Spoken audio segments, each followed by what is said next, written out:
Make sure you download the Woodward Sports app in the App Store and the Google Play Store today. Take Woodward Sports with you wherever you go and listen live on your phone or mobile device.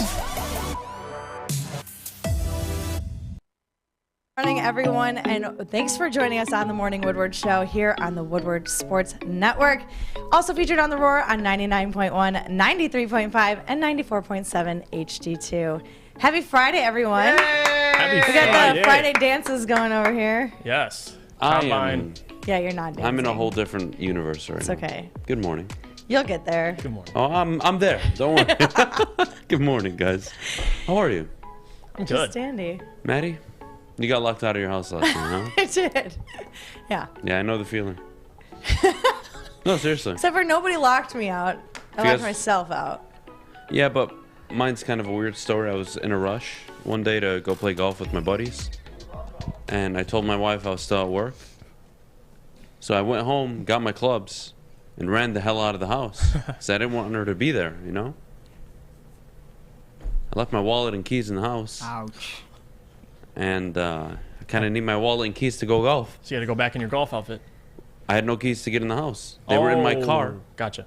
Or excuse me, they were in the house. And the house was locked. And I don't have a spare key anywhere. So I had to break the glass door in the sunroom. Oh. Yep. No. And I got into my house. She came home that day. What the hell happened? Don't worry about It was it. a long week. Let's just put it that way.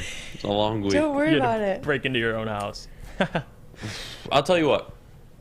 I want to get started with. There's obviously a lot of NFL combine, quarterback situation. We'll get to all that. Yesterday, Jeff passionately made a case why Cade Cunningham should be the clear number one rookie. You know, if you want to rank him rookie of the year, however it may be. He was very frustrated. And here we are, a night after he goes head-to-head with Scotty Barnes, who NBA.com had higher than Cade Cunningham in their most recent rankings. Jeff, I'm going to give you the floor. Mm-hmm. What'd last night do? What'd you notice? Not to discredit from Scotty Barnes, but what'd you make of Cade Cunningham's performance? Well, and also just to add to Scotty Barnes a little bit, did have a good game. I mean, he had a double-double, 21 points, 10 rebounds. I think the bigger thing I noticed is this is a game where the Raptors came into. They were in risk of getting swept on the season by the Pistons. I think it's the third straight year they were swept by the Pistons. If Dwayne Casey played the Raptors every game this season, we'd probably be undefeated. So I don't get it, but it is what it is. The Raptors came in shorthanded. They didn't have Fred VanVleet. So one of their 20-point scorers, like I was going into yesterday and talking about how Scotty was the fifth leading scorer on his team. He walked in. A lot more even playing field. And something I noticed yesterday and something I've been noticing over the 6-game stretch, the Pistons are 4-2 over the last 6. And if you're a guy like me who wants a top 2, number 1 overall pick, you're starting to get a little worried, but I was happy last night. Cade played another great game. I mean, 4 for 9 from deep. He had a double-double as well, 12 rebounds. He had 5 assists. The guy's just special, and you're seeing it. He's all around the basketball. The last play of the game, he made a tremendous block. I know Scotty blocked him a little earlier than that. It was just a competitive game between the rookies. Can I ask you a question? What? What's up? Maybe I'm stupid. Yes. Yes, you are. Maybe I'm blind. I don't know. Maybe. How does any player, let alone a guy that goes 35-plus minutes, attempts 20 shots from the field, not get to the free throw line once? And that's been all year thing too. Like Cade has been obviously very vocally frustrated about that. And they joked, he was in an interview and they joked about it, and he's like, listen, you got to get more calls. He's like, I'm trying. I'm going at the rim. I'm trying to get the calls. He's just not getting them. I think that's what we talked about yesterday too. If Cade shot, let's say, on the year, 3 to 4 more free throws, he's at 20 points a game. Like the guy is right there. I mean, guys around the league are able to make their point totals mostly out of free throws. Like, there'll be guys that are averaging 28 points, shooting 8 free throws, making 8 a game. Like, it's definitely helps your scoring total. So that's the part that frustrates me about Cade, or not about Cade, but about the officiating around Cade, is this is the lack of respect. And you kind of got to him towards the end of the game. It was a lot of whistles last night, a lot of whistles. And you saw Cade kind of get frustrated at the end, called a foul on him, had his hand straight up, looked at the ref, did the little sweep off, which, you know what, you're going to get a tech for that. And it kind of ended up costing him because the game got a lot closer. But it's clear he's frustrated, and rightfully so. You're 6'7". He's clearly going to the rim. It's not like he's settling all the time for jump shots, and he still isn't getting calls. And he's a great free throw shooter. So it is frustrating. But what I took from last night is, that's what I'm telling you. I mean, a guy walked into this game last night with the worst team, if you compared him to, least talented team. Now, Jeremy Grant and Saddiq Bey played well. Big three, I guess you can call them, or I'll call them the medium-sized three for the Pistons. They played well. And whenever they've been playing well the last 6 games, they're 4-2. So they're winning games. That's what we need to see more of, man. Cade, Saddiq, Jeremy, those guys kind of recognizing their role. Do I see Jeremy here in the next couple years being that third option? Probably not. But the fact that he took less shots than Saddiq and Cade is a positive sign for me. I'll take it. I'm not too mad about it. If I were to ask you who the more complete athlete is between Scotty Barnes and Cade Cunningham, what answer are you giving me? I would say Cade. Okay. So I'm going to ask this question one more time because I already asked it, but I'm going to rephrase it. How does a guy attempt 20 shots and only get to the free throw line 0 times? Yeah. And the other 7 of 13 from the field, 6 of 8 from the free throw line. They're both rookies. Right. One isn't significantly more gifted than the other. Mm-hmm. One is playing at home, the other on the road. But this is an all-year thing, like you brought up. And I really don't know how to put... I don't know if I can identify why he's not getting calls. I know some people in the chat mentioned maybe he's not athletic enough or quick enough, and speed draws fouls. Like, no, it's contact. And how often do you see Cade get to the basket at will, get pushed off the block, and nothing? Blocking fouls. Quite a few times. I'm starting to get frustrated for him. You brought up Saddiq Bey, Jeremy Grant. Jeremy Grant. He's been playing good. He is. Now, again, you look at the box score, though. Where did he contribute? It was 8 of 9 from the free throw line. Scotty Barnes, 6 of 8. People are getting to the line. Everybody gets to the line. Hell, the players on the bench get to the line more than Cade Cunningham. It makes no sense. Right. And his bracket, in terms of points scored per game, Cade Cunningham in that bracket averages the fewest free throw attempts in the NBA. And he's leading the rookies. And he hasn't. I don't get it. How does it make any? It doesn't make any sense. I'm not even going to try to justify it, but Pistons are starting to play decent basketball. Still inconsistent. They basically gave the game away at the end. Yeah. Or they outscored 31-20 in the fourth. Yeah, Dwayne got a little too comfortable with that bench, but Again, you know what? I don't have an issue with Dwayne Casey. I don't. I get it's a rebuild, but dude, if you're not playing, let me put it this way: there shouldn't be a 37-year-old guy, random dude, or a 13-year-old kid at home screaming at their television, "Get the team on the court," when you're being paid millions of dollars to do it. Yeah. That's the best way I can put it. People's frustrations with Dwayne Casey don't stem from the record. It's decision-making, the rotations. And look, when he puts the 3 on the court, everything kind of meshes well. It's been getting better. They've won 4 of 6 now. I believe 8 of their last 9 since Cade returned. Mm-hmm. Or 8 and 9 since Cade returned, excuse me. And there was one stat I found funny. Because, it's funny how the universe works. Jeff will sit up here and go off about how valuable Cade Cunningham is. Jeff, do you know what the Detroit Pistons record is without Cade? Off the top of your head. Probably like 2 wins. And like, what? How many? What's the sample size games? I know he missed 15 games. Oh, I'll say like 2 and 13. You're not bad. You're close. Well, what is it? 1 and 14. Oh my God! It's even worse. Jesus Christ. Oh, it's either 1 and 14 or 1 and 13. But still, that's terrible. That's the Detroit Pistons with Saddiq Bey, Jeremy Grant. Oh my God, that's what they are without Cade. I said 5 wins yesterday. I was being generous. 1 win. Dang. Jesus Christ. I am struggling to understand how Cade gets officiated. I don't get it at all. Yeah, I don't get it. Don't want to get it. They can kick rocks, honestly. And one thing about Jeremy I'm noticing, and listen, guys, I'm not going to change my stance on Jeremy. I still believe he doesn't re-sign it with Detroit. Maybe he's here for next year, whatever it is. I don't see Detroit re-upping Jeremy Grant for another max contract. But I will give him credit because last year, and I noticed this with last year, he felt like he needed to do everything. And you kind of saw it this year as well, like first 30 games, still trying to do everything. What I've been noticing over the last 10, 15 games is Jeremy's kind of starting to pass a lot more, be a little more unselfish, and you see it. The results are showing up. So now, don't win too much, guys. We need a top 3 pick. But I like that Jeremy's becoming a little more unselfish. You're kind of starting to see maybe he does understand the situation a little bit. And I don't know how long this will last, but anytime I see Jeremy being unselfish, getting other guys involved, you're starting to see this, medium 3 start coming alive. I think it's great to see, man. You can't complain. Now, you want him to start winning a bunch of games?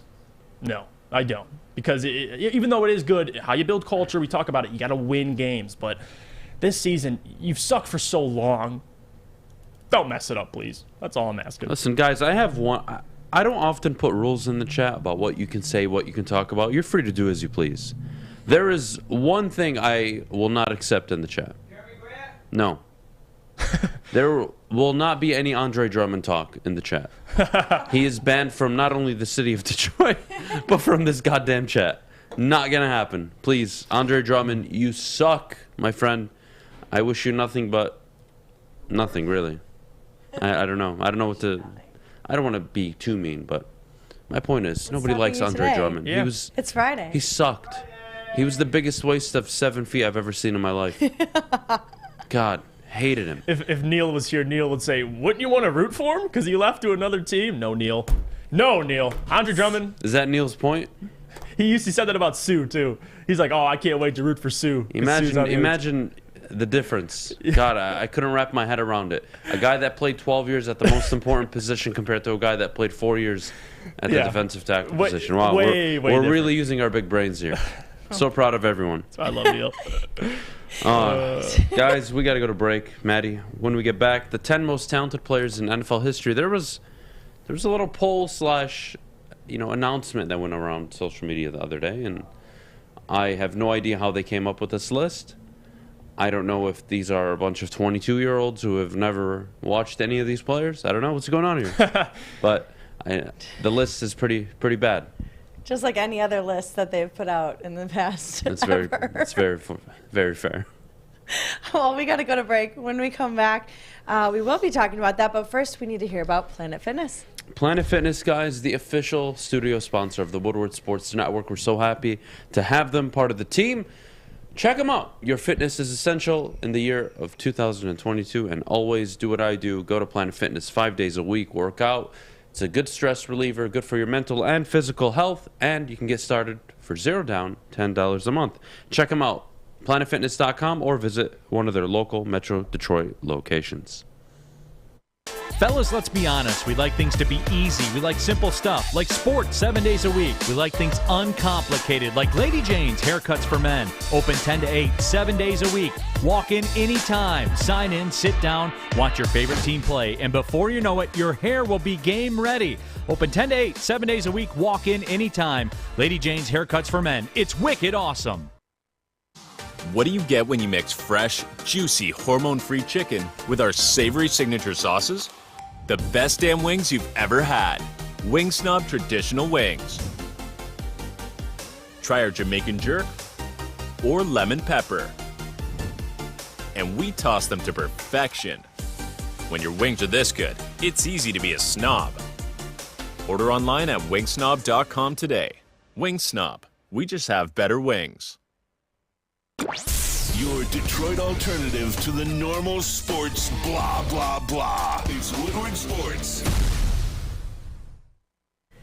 Now it's going to be about 60 degrees on Sunday, but 60 degrees is just not enough to get you a tan. So I guess you're going to have to go to Chili Peppers Tanning. That's where you'll find the cleanest salons in the D with spotless sanitized rooms and trained certified tanning professionals. Join the Pepper Club for all the best deals. They'll beat all their competitors by $5.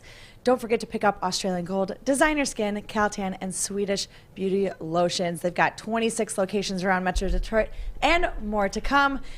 Chili Peppers Tanning, the hottest bulbs, the hottest deals with the darkest tans. Guys, we're going to have to talk about this list. Where did he get these names from? When I initially looked at it, I didn't have a problem with Dion at number 1. Am I wrong for that? I had a problem. Yeah, you're wrong. Really? Yeah. Dion? Mm-hmm. Who's the most talented? All right, so please. I'm going to read off the list, and then I'm going to tell you why it's one of the dumbest list I've ever seen in my life. So it has Deion Sanders number 1, Randy Moss number 2, Lawrence Taylor number 3, Calvin 4, Ed Reed 5, Barry 6, Charles Woodson 7. How in God's earth? How in God's earth is this man 8? How? I don't get Bo Jackson number 8, Troy Polamalu 9, Michael Vick. Okay, maybe you want to put him at 10. Okay. Look, I don't have a problem with Deion at 1, but he's not 1. That's the problem. That's it. He's 2. So you do have a problem. No, I don't have as big of a problem as I would. You know, it's not that you're wrong. It's Bo Jackson will always be the most Based talented on just what? player ever. Just playing multiple sports. Not even forget the multiple sports. I mean, the guy was a freak. He was the definition of a freak. He was a bulldozer. Could run a 4.3. Like, he could. Yeah, the multiple sports is really helpful. Him and Deion, that's probably why they're 1 and 2. But is Calvin the most talented player? I don't know about that. I mean, Is Barry the most talented running back? Troy Polamalu is talent. What's the definition of talent? This list makes no sense to me. What are we going off of here? they got LT at 3. Lawrence Taylor at 3, I'm like good it. with. Yeah, I but like it. Calvin at 4? And I don't mind Barry either. I mean, talent. I feel like We're talking, okay, most talented players. Randy Moss needs to be up there. I like it. Ed Reed is not a quote-unquote talented player. We're talking physical gifts, right? So Calvin in there, I don't mind. Barry was undersized, if anything. But talent in terms of, like, what do we... Maybe his juking abilities, I've his never seen agility, anything like that. his acceleration, maybe, sure.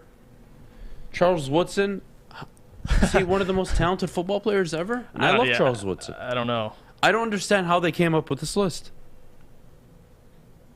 I don't... If we're talking football talent, Tom Brady needs to be in this I was conversation, going to say. right? Only We're every talking argument football ever talent. is- Aaron Rodgers needs to be in this conversation. Yeah. That's what I don't get about this list. And when I look at somebody who's going to be on this list, what I look for is, has anybody done what you've done? Nobody's done what Bo Jackson has done. Nobody's done what Deion Sanders has done. Yep. Nobody's done what Randy Moss has done. Lawrence Taylor outside of Aaron Donald. Calvin Johnson, nobody. There's never going to be another Barry Sanders. Yep. Never going to be another Ed Reed. Charles Woodson, meh. Troy Polamalu, meh. Michael Vick? Yeah, I feel like... Why is Michael Vick on here? First- Seriously, why? Protection. For what? From who? Everyone was so enamored by the guy when he first came out, just, I guess, cannon of an arm and his speed. But still, like, talent... I don't know. It's hard to know. Are we going to bring up, like, I don't know, maybe one of the linemen that are just freakishly gifted? Like an Orlando Pace? Or Larry Allen? Ogden? Jonathan Ogden? Yeah. Who made this list, and can we troll them on Twitter? This is according to at SOC Football. It's a pretty decent account. But I don't understand the list. They never really gave us a qualifier. And where's O.J. Simpson? Look, I know he killed 2 people. You know? Depends Not who you, according to Maz. Yeah, it depends who you talk to, right? There's a bunch of weirdos in this world. OJ needs to be in that discussion, right? Definitely. I'm trying to think top running backs in the last 40 years. You know, you think of LT maybe? I was going to say LT, but for maybe, top 10 most talented players. Any wide receivers? T.O.? Don Bird in the chat. Adam, they said Kyle Hamilton is Ed Reed already. Yeah, I know. Who's they? That's the problem. Luke, Easy. We know who they are. Oh, Luke G did. I see it. I swear, one of these days, Maddie, I'm just going to show up to work, and you're all going to think I'm okay, and I'm really not. And then I'm actually struggling internally. It's because of people like this. Yeah. Does Alex have the list? I'm going to send him the list right now, actually. Because I need the people in the chat to look at this list and just take it for what it is. All 10 players. Yeah, Bo Jackson at 8 is the most disrespectful thing I've ever seen in my life. I think people need to actually understand Yeah, and look Alex, at this I'm list. sending you this list now. Go ahead. To have 7 in front of him. Yeah, I don't get it. Moss and Calvin, I don't mind. Yeah. Moss and Calvin, I don't mind. Because we're talking talent. I like Funky's comment. Yeah, okay, so somebody brought up Larry Allen. Thank goodness. Larry Allen was the most athletic monster of a man I've ever seen play. Dude outran skill players on the field. That's talent. For a lineman. It's a freak. And I think you have to include Aaron Donald. I think you have to include Reggie White. Mm-hmm. Funky, does Reggie White make the list? But I don't... And who do you take off? I don't see why Vic's on there. I don't see why Charles Woodson's on there. Probably Woodson, Palomalu, and Vic. Why is Palomalu on there? Look at this list. I'm concerned. Just take it in for what it is. Tell me why Take I it. shouldn't put a bullet in my head looking at this.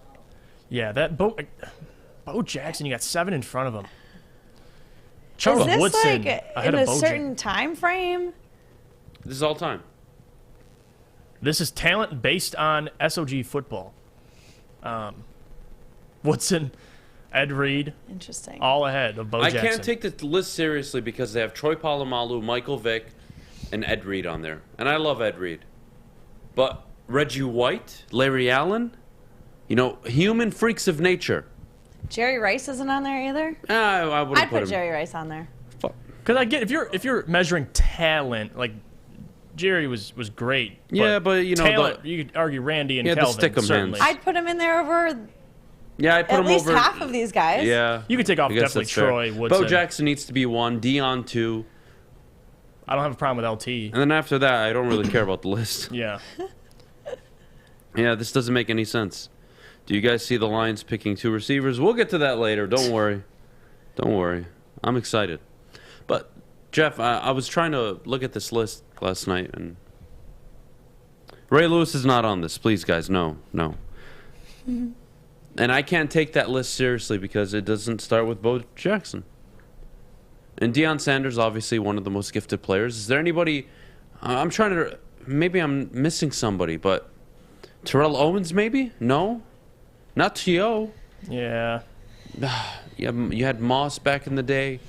Marvin Harrison, but he's not really talent. Like, it's such a 10 weird is list. hard. We're talking God-given talent, human freaks, guys that didn't make any sense. Dion didn't make sense. Yeah. Bo didn't make sense. Reggie White, Larry Allen, Aaron Donald doesn't make sense. Calvin didn't make sense. Barry was so small and didn't make any sense. That's the problem with this list. O.J. Simpson didn't make any sense.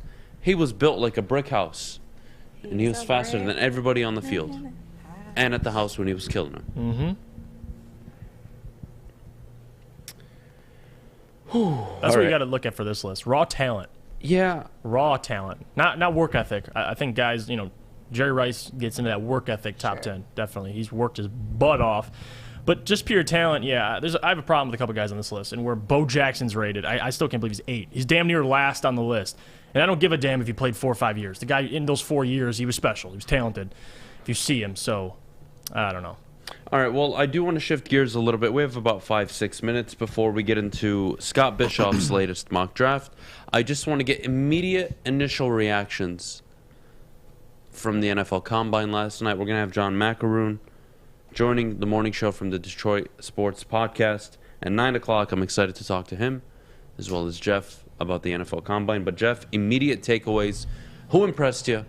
Who let you down last night? Well, who impressed me might have been the fastest wide receiver group we've ever seen in NFL history. You had multiple guys run 4.2 or 4.3 or faster. You had Chris Olave run a 4.26, which is crazy. You had Calvin Austin, 4.32. You had David Bell, which... he ran a 4.62 on his second attempt, so it wasn't the fastest. But again, speed doesn't necessarily matter when you're looking at a wide receiver. You take it into account, definitely, but there's so much more that goes into it. Jerry Rice is a good example. You don't have to have the fastest 40. It depends how hard you work. But still, Kristen Watson, 6'5", ran a 4.28.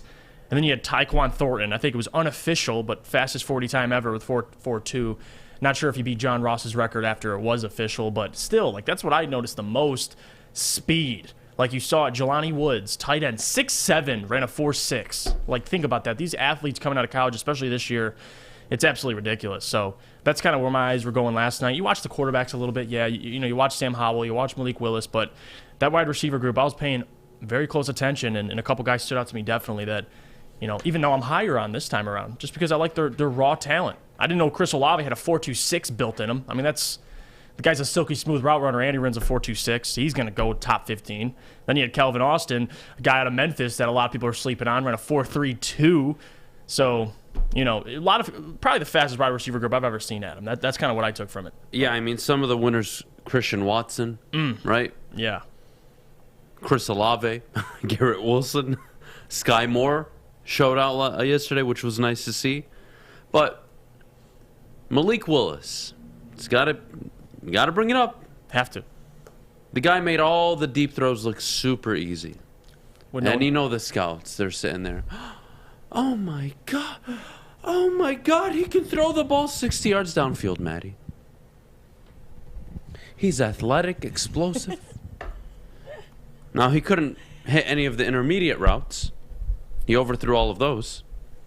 And I guess, you want to pull the Josh Allen card. Okay, fine. I just, watching Malik Willis last night gave me hope that maybe there is a trade partner out there for the Detroit Lions. I just truly hope they aren't actually considering him. Because I'm not joking when I tell you I'm jumping off the Ambassador Bridge or I'm just ending it. It's one of the two. I mean it. I don't know why you're laughing. My life is on the line here. Your life is This is always no on the longer line. You work. put it there. Mm-hmm. Look, I mean, some of the guys I thought disappointed a little bit. Treylon Burks measured well, but not 4.55. And that's why he wasn't that explosive. David Bell was a little slow. Does it hurt a perimeter wide receiver? Maybe not, and they're both perimeter guys. But Christian Watson, you have to look at what the NFL is right now, right? You're basically looking to mold a Devontae Adams or a Cooper Kupp. It's kind of the NFL. Those are the top receivers in the game. And you look at the bigger guys, they're like, all right, can they run really good routes, comeback routes, get separation? And then you look at the little guys, and you're like, how quick are you? Can you get separation? Very similar in what you're asking of them, but I thought the wide receiving class took a hit at the top end. Yeah. And in the middle of the pack, they all skyrocketed. I mean, my goodness. Sky Moore, Watson, Olave's going to be a top 20 pick. Garrett Wilson's going to be a top 20 pick. Drake London will be a top 10 pick. Mm-hmm. Like, you're going to get 4 or 5 receivers selected in the top 20. And the Lions are going to have 2 or 3 wide receivers that likely fall to them at 32. My takeaway is the wide receiver class and this draft class is very deep, but I only think there's 3 guys that will be special. I don't think you're going to get 4, 5, 6, 7 home runs where, you're looking at a guy that makes the Pro Bowl 3, 4 times, 3, 4, 5,000 yard seasons. I see a lot of busts, to be honest with you. And I think a guy like a Christian Watson, undervalued, is going to have a ton of value in the late second, early third. Depends how much his stock goes up from here. Right. But my goodness, it was great to see. You saw people ripping it. All the quarterbacks, really. The kid Kelly out of Louisiana State, he dominated the combine in terms of quarterbacks. Oh, and how can I forget? Did you know Baker Mayfield's stepbrother showed up at the combine yesterday? How do I not bring this up to start the show? God, it was bad.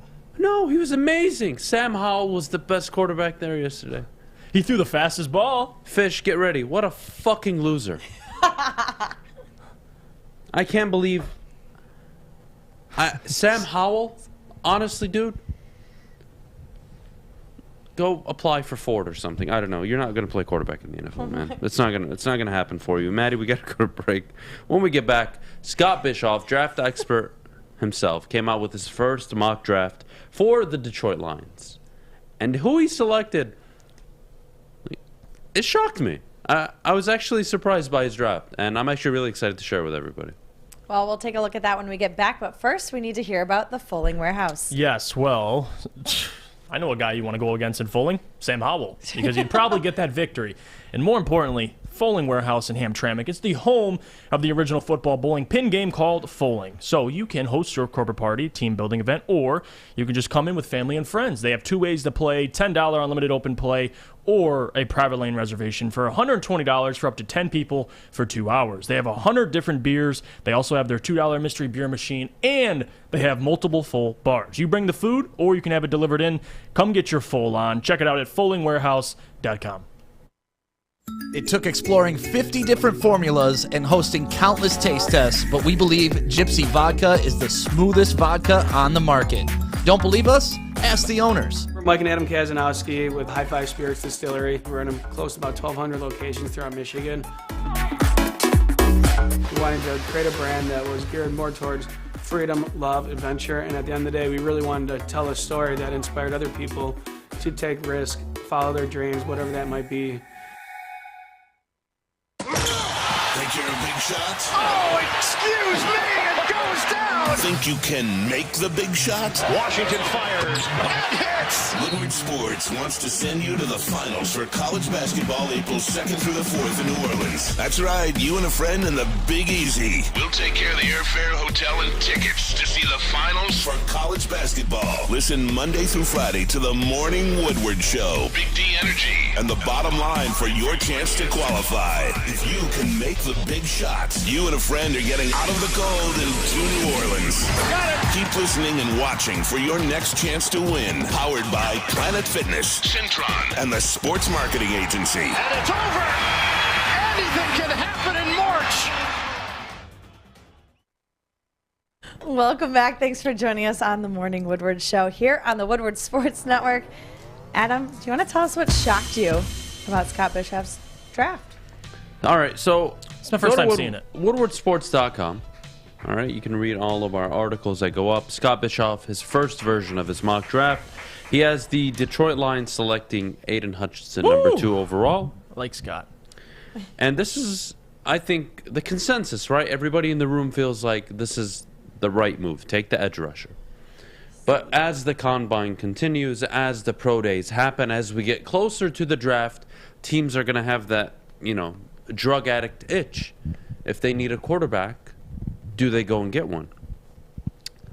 And I talked to Scott about this, and his thoughts were the Giants and Jets will not give up the picks you think they will to move up to 2. Now, if Malik Willis continues to shine, if there was ever a draft class to miss on, this is the one. But I don't agree with that. And I know he has Aiden Hutchinson selected in this version, but I'm concerned moving forward just how much this Malik Willis hype train will get. I'm not a believer.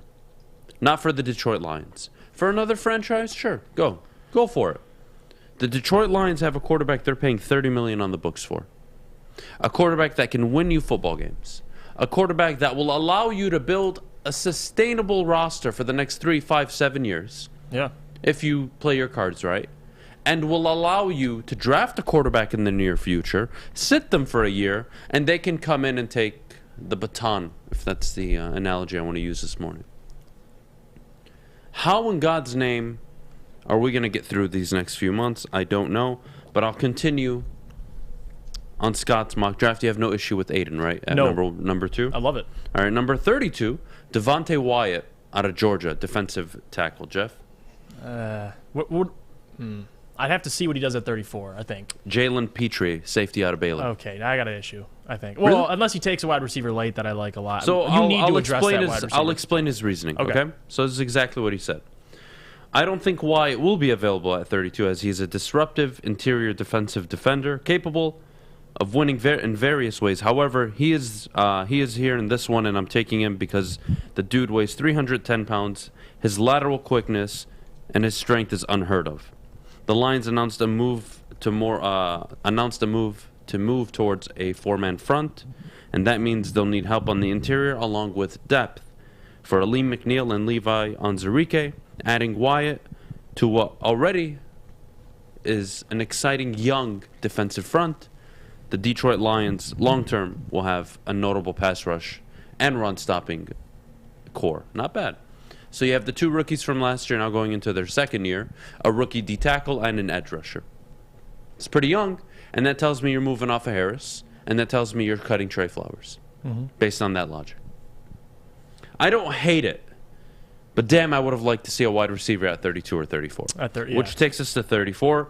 Jalen Petrie, the safety out of Baylor. I like him. What do you think? I like it. Petrie, I think we talked to Russell Brown yesterday. I think he was really his second favorite safety. He talked about Jaquan Brisker a whole lot, and that's someone that I actually found myself loving a whole lot too. But Russell did mention Petrie, and that's a safety I wouldn't have an issue with. He's incredible, man. He's still a great player. I just think a wide receiver has to be within that 2 or 3rd pick. I mean, whether it's 32 or 34, I think you need to address it. But honestly, this combine has shown us that there's plenty of talented wide receivers that may be able to fall. So I'm curious to see what else he does later in the draft. I want to play a little bit of hypothetical, okay? I like where Scott's going with this because the next one, it's actually David Bell, who falls to 66. He took him at 66? Mm-hmm. Wow, I like it. He got him in the 3rd round. I like it. So, God bless you, Scott. Not sure how you pulled it off. But Still got a guy that I like. My so. question is, who's the receiver at 32 or 34 you're willing to pull the trigger on? I think Jahan Dotson, if he's still there. That's a guy that I like. I love you, John. Yeah. Sometimes I wish I could just get up and give. You know what? Say, you can? What? No. I just want to give him a hug because, you know, when you work with somebody every day and you see them developing. Yeah. Thanks for giving me one. To give a Jahan Dotson answer. See, most people would say, I would go for David Bell, Treylon Burks if he fell. No, it takes a true artist. True. Who cares about their work and what they're doing to say Jahan Dotson. It is. Great. All right, I love Jahan. All right. I'll talk to you later. No, Jahan Dotson, he's got the speed. He's got the route running. I mean, even though he's maybe not the size I'd like at that receiver, he's still talented. He's not going to go past 34, I don't think. I mean, even if then, he'll get taken pretty quickly. So I like Jahan Dotson.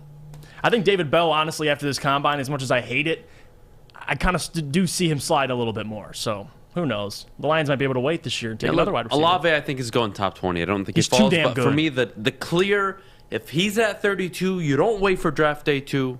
That is Jahan Dotson, 100 million %. 100 million %. Let's continue with his mock. Leon Chanel, linebacker out of Wisconsin. Jeff, a very physical linebacker, tenacious run defender, capable of dominating between and on the outside of the tackles. He's addressed edge. He's kind of nailed it. Interior, wide receiver, linebacker. Now, are they all day one starters? Look, I mean, they're all not. I mean, if they all hit, great job. But the point, you're addressing needs, right? And the Lions have a lot of needs. You need a safety. You need edge rushers. You need linebackers. You need wide receivers. And on top of it, yes, you do need your franchise quarterback, Detroit. You do. But it's not this year. And let me rephrase that. It can be this year. It can't be at number 2. If it's at number 2, you've put an immense amount of pressure on yourself that isn't necessary. Yeah. Unless you truly believe you can't put out a winning product next year with Jared Goff. But if you don't believe you can put out a winning product next year, you'll be picking in the top 3 and you'll have your selection of a CJ Stroud, Bryce Young, and any of the other guys that come up onto the scene. Everybody is talking about next year's quarterback class, which tells me one thing. There's one quarterback that will be slept on this draft that will actually be semi-successful. Now, will you see a Hall of Fame type quarterback? Who knows? But there will be one quarterback from this draft class that at least emerges and is decent, has quality. Could be Malik Willis. It could be Desmond Ridder. I like Desmond Ridder. It could be Bailey Zappi. Who knows? But it's not at number 2. That's kind of where I'm putting my flag down. Yeah, I don't think they have the luxury either. No, they don't have that luxury. I mean, if you're Pittsburgh or Washington, the Washington Commanders now, you have that luxury. You have a team already in place. You can drop your quarterback and draft whoever it is, whether it's Kenny Pickett or Malik Willis. The Lions don't have that luxury, and even past that, they have such awkward picks. You have the second pick and then the last pick in the first round. So if you're not taking them at the number 2 pick, which absolutely not, you shouldn't, you ain't going to be there at 32. So that's why we keep arguing this quarterback conversation. It's over. Like you're not taking a quarterback in the first round unless Malik, I mean, if he falls to 32, he ain't going to. But let's say hypothetically he does, and the Lions take him. It is what it is. But the Lions can't address that position. You're going to have to trade up to what, 15, even maybe higher than that? Where's Pittsburgh at? They're at 20. You have Washington at 11. Like, maybe he might go in between. Guys, I want to ask you this question. Please give me your thoughts in the chat. And Jeff, I want you to answer this as well. Maddie, feel free. What is it going to take for you to move off the number 2 pick? You're not getting 2 top 10 picks. That I can guarantee you. Eliminate the idea that you're going to get the Giants' 5th and 7th pick or the Jets' 4th and 10th. And I'll tell you why. Because if you were a GM, you would not trade the 4th and the 10th pick for the number 2 pick. That's terrible. You know what we call people like that? Fucking idiots. Nobody does that. No. Now, if you want to trade back to 4 and grab a 2nd, okay. If you want to grab the 10th pick and get a future 1st and a 2nd, okay. But what is it going to take where you're willing to move off passing on basically the top 3 edge rushers, which are the kid out of Purdue, Michigan, and Oregon, right? What's it going to take? And how does that change your draft strategy, right? Right. Are we now talking a possible linebacker taken at number 10, number 9, 6, depends where you trade? I can guarantee you one thing. There's going to be a team that's going to want to take a shot at a quarterback. And I think they are possible trade contenders or partners, and I think that's Carolina. You just took the words out of my mouth. And hear me out. Yeah. Carolina, the head coach is Matt Rule, who should be on the hot seat this year. Yes.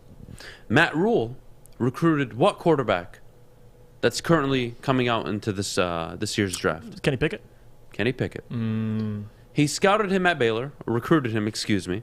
When Matt Rule left for the NFL, Kenny Pickett transferred to Pittsburgh. Now, do I think Kenny Pickett's available at 6? I do. But if you wanted to secure a pick and only have to give up a future 2nd, or this year's 2nd and a future 3rd, I would trade up those 4 spots to make sure I get my guy, right? See, those are the trades that make sense.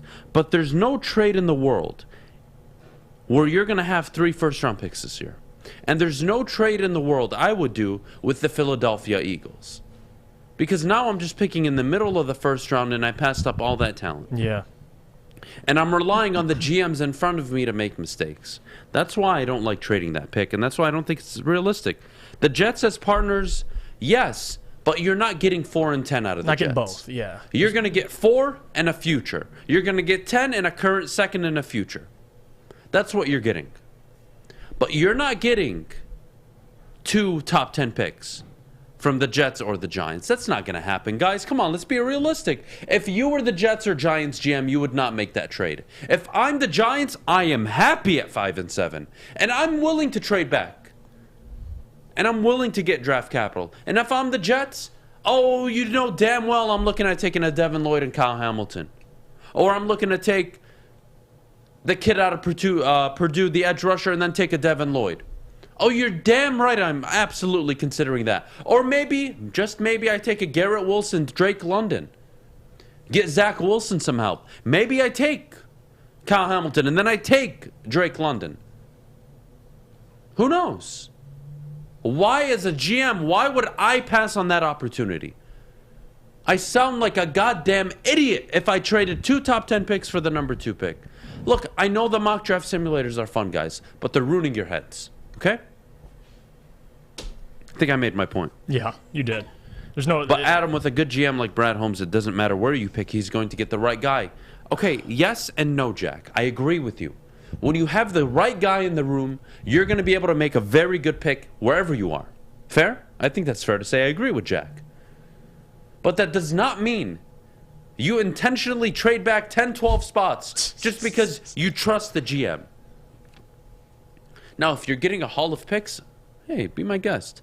But do you think it makes sense to trade the number 2 pick for the Eagles' middle-of-the-round picks? No. That doesn't make any sense. It doesn't. Because who are those players? You getting Olave? I mean... Yeah, maybe. Okay, sure, but are you getting a Tier 1 defensive end? Are you getting a possible quarterback?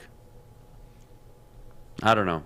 I don't know how I feel about it. We need to go to break. When we get back, I do want to discuss after yesterday, and it's only one day, and there's still pro days and more measurements, and Matt Corral hasn't been able to throw, obviously, because of citing his injury. I want to know, Jeff, who is the clear number one prospect going into this upcoming draft in terms of quarterbacks? Who is the number one quarterback prospect on everyone's boards? I want to get to that next, Maddie. Perfect. We'll talk about that when we come back. But first, we need to hear about the sports marketing agency. Yes, well, our friends at SMA has been leveraging pro athletes and other notables for a decade against issues around mental health and substance use disorder. It's a great agency. They love helping out other athletes, and they also have Sean Jordan, NFL alumni, former NFL alumni, and he's been a big part of this, and he's been also able to save lives and take a stand against all these issues. And that's why soon coming to Woodward Sports is the sports marketing agency podcast called This is the F Word series on fentanyl. So if you are struggling with substance abuse or mental health, they are here to help. Please visit thesportsma.com. Have them let them know that Woodward Sports sent you. 6 dark corners, a driveway and a patio, 5 windows that could become doors. Every house has unique security challenges. Guardian Alarm has more tech, more team, and more ways to help keep them all safe. Get a professionally designed and installed security and smart home system from Guardian Alarm. Sign up today and get a free video device. Guardian Alarm. Smart, right from the start. Call 1-800-STAY-OUT. The only sports network in Detroit that starts with a W. You know, because we win. Woodward Sports, Detroit's winning sports network. Thanks for joining us on the Morning Woodward Show here on the Woodward Sports Network. Fish wants needs to you shut to the hell know up. that people care about you. What does that mean? I don't know. What does That's that what he mean? said. What does that mean? Tell me. What? Why? Tell me. People care about you. He We wants all you to care about your health. I care about myself. Apparently I not. go to the gym. That's good. I give myself, some time after work. That's good. It's not much, but it's, a little bit. Okay. Puts the work in. And I like to have a few drinks. Well, okay, but I'm just watching your health. He's happy. He's not sad. I'm That's all alive. Look at me. I'm happy. I see that, but I'm good. we have seen things can turn quickly. You and What am I going to do, Fish? Declare war on another country? What the hell? You already did, pretty much.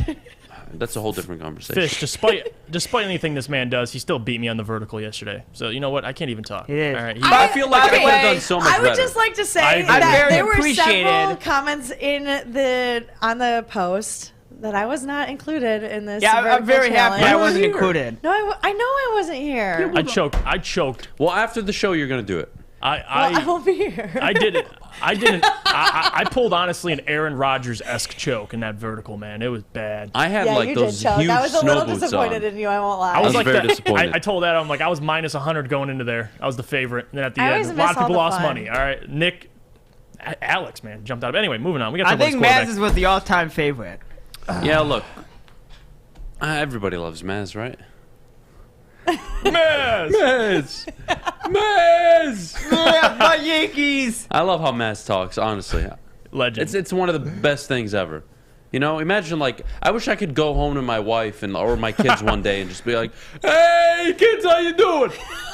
I can't do that. It's just not. Well, you it's not can. authentic, huh? You can. I Just can, not but it's going not to. authentic. One day when you have kids, Like he I can't wakes wait. up and talks like that. He does. I don't. Yep. This is how I talk. This is me. Hey, let's get a pizza. I wish I could talk like that. get a pizza. I swear to God, I wish I could talk like that. That would be amazing. Maz We're is so the off subject. best. Anyways. You had to acknowledge Maz. All right, So- let's get on track. Speaking of acknowledging people, how about these quarterbacks? Yeah, Jesus Jeff, Christ. who's the number one? Who's the clear number one right now? All right, this is it how- Malik Willis? No. Well, Really? this is how I'm going to approach it. All right. There's two ways because the clear number one quarterback, it just sounds wrong to me to talk about this class. I'll say this. Who has the highest floor?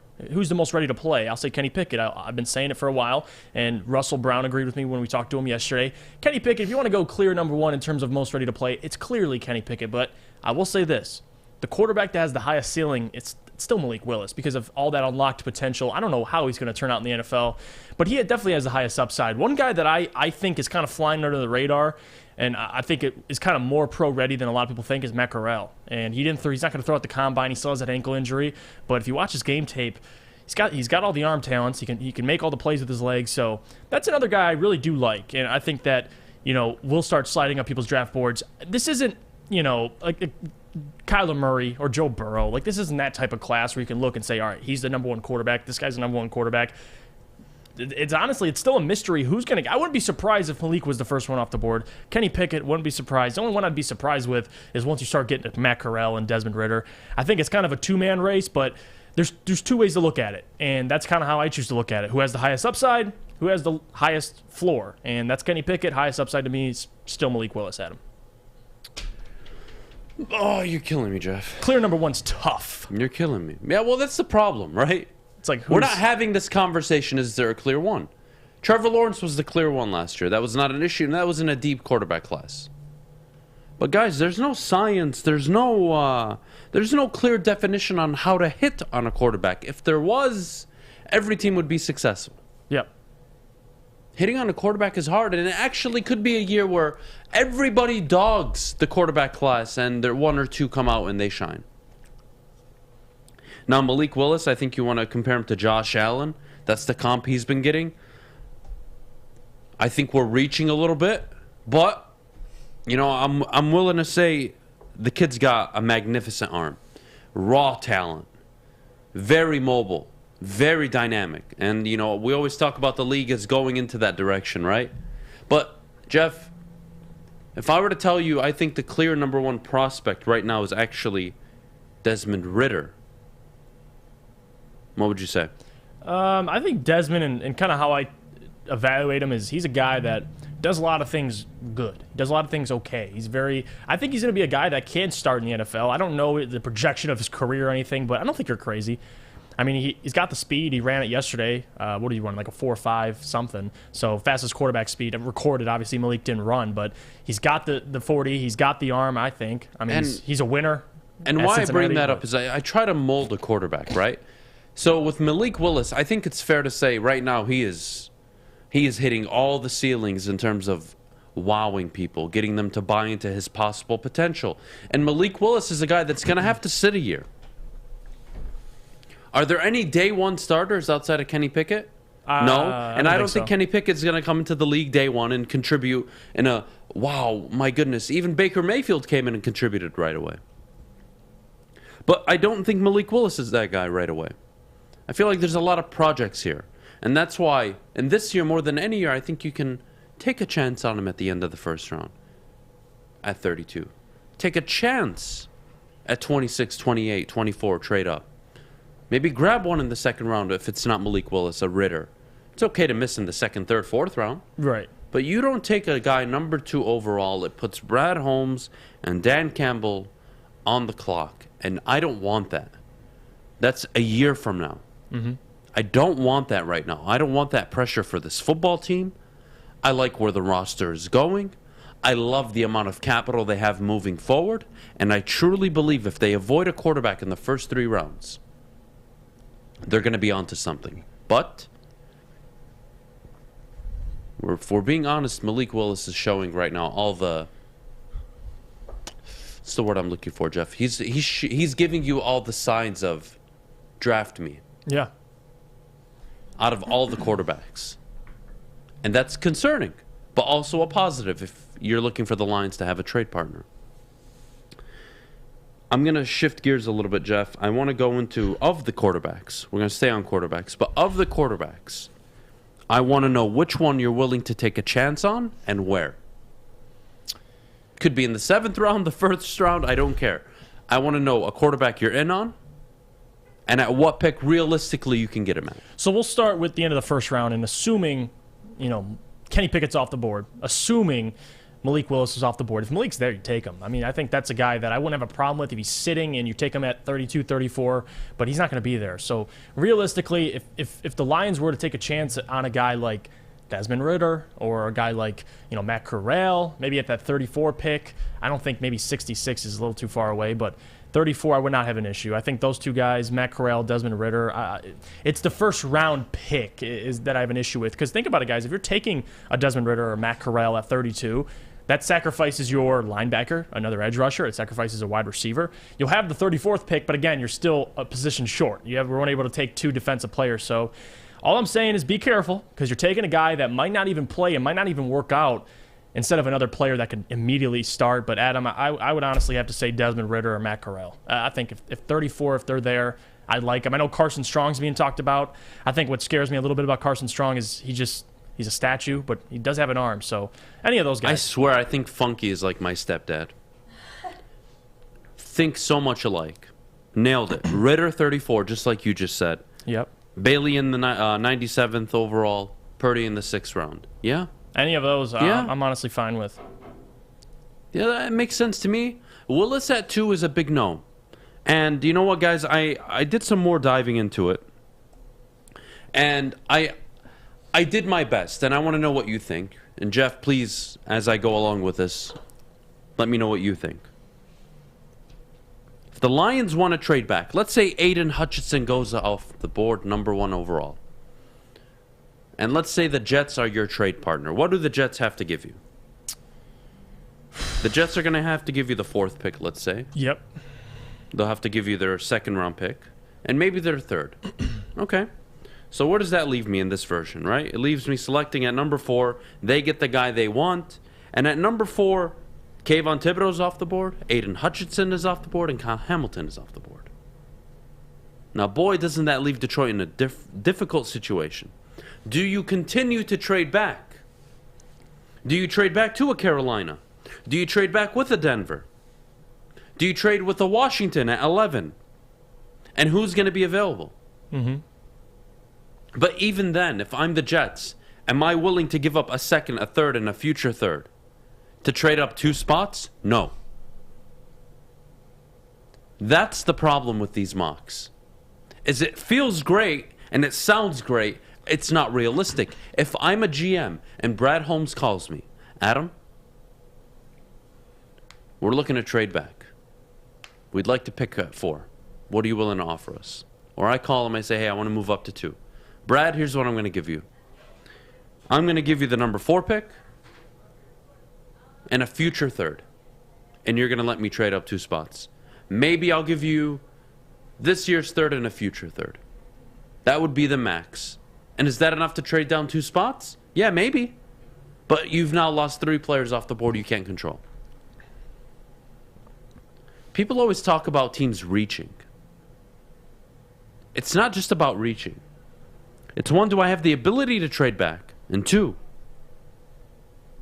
who am I risking? Who is the player I'm in love with that I am risking not being available wherever I trade back? And if you're one of the people that doesn't believe in Hutchinson, Thibodeau, even the kid out of Purdue, or any single player at number 2 overall, then you should be of the mindset, let's trade back to 9, 11, 14, and acquire capital depth. But you have to pay these guys, right? That's another thing. And my question for you is going to be, is there somebody at 2 that you're all in on, that even if you got a reasonable trade offer, you wouldn't take it? And who is that guy? Honestly, and me saying I wouldn't trade back has to do with the fact that I love the position the Lions are in. I love that they have the choice between either defensive end. That's kind of the ideal situation I love, because then you put it into Brad Holmes' hands and his scouting department. If you're at number 2, you're going to have Aiden Hutchinson or Kayvon Thibodeau, assuming that the Jags take an offensive tackle, assuming nobody else trades up to the Jags spot to take one of these defensive ends. So I would say stay there. If you do trade back, though, I'm a guy who's kind of on the train of taking a Devin Lloyd if you trade back to a 5 or 6, wherever it is. But if you're staying at 2, I think they should stay pat at 2, because, listen, Kayvon and Aiden, I think it's close. I'm favoring Aiden. Now, I'm not going to sit here and say Aiden will have a better career than Kayvon, but again, if they favor Kayvon, you have that choice. You have number 2. So you're going to have the choice of the cream of the crop. So I like their position they're in, Adam. Honestly, I wouldn't trade back unless it was a couple spots back and they gave you more capital, because then I'd feel comfortable maybe taking a Devin Lloyd, and then you could still get an edge rusher at 32 or whatever the case may be, because there is plentiful of edge rushers. I just love the position they're in. You're at number 2. You get a choice of either one, Kayvon or Aiden. You just got to trust Brad Holmes to make the right decision, and so far I'm able to do that. So I got confidence. I would like them to stay there, Adam, just because I love they have the choice. That's the most important thing. I think the choice is good. I think, more importantly, the Lions are in a position they haven't been in a while. But I'll tell you what, there is a very special guest waiting for us after the break. I am so excited to have him on the show. It's the first time ever. My goodness, it's been a minute. Founder of the Detroit Sports Podcast Network. Maddie, what do we got to do? We have to hear about our friends at Lady Jane's. Well, guys, our friends at Lady Jane's. Lady Jane's hooks me up, as you can see, my haircut. And I'm looking at it right now. I see a gentleman getting his haircut, watching SportsCenter, having a great time. And as you know, we broadcast this show live from the headquarters of Lady Jane's Haircuts for Men in Birmingham. And it is definitely awesome to get off the air and get myself looking great by one of their talented stylists. I highly recommend you get to a Lady Jane's Haircuts for Men near you. Let them treat you like a king. Open 10 to 8, 7 days a week. You can walk in anytime, relax, watch your favorite team play, and before you know it, your hair will be game ready. So get to Lady Jane's, open 10 to 8, 7 days a week. Walk in anytime. Lady Jane's, it's wicked awesome. Life is full of hard choices. We're here to make one of life's biggest decisions as simple as possible. My name is Christina Gennari, and for over 20 years, I've helped hundreds of families buy and sell homes. We cover all of Metro Detroit and more, from large luxury homes to starter homes. We will work hard to make sure that you get the home of your dreams. So if you're in the market today or even thinking about buying or selling in the future, make the obvious choice. Christina Gennari, the obvious choice in real estate. Visit us at soldchristina.com today.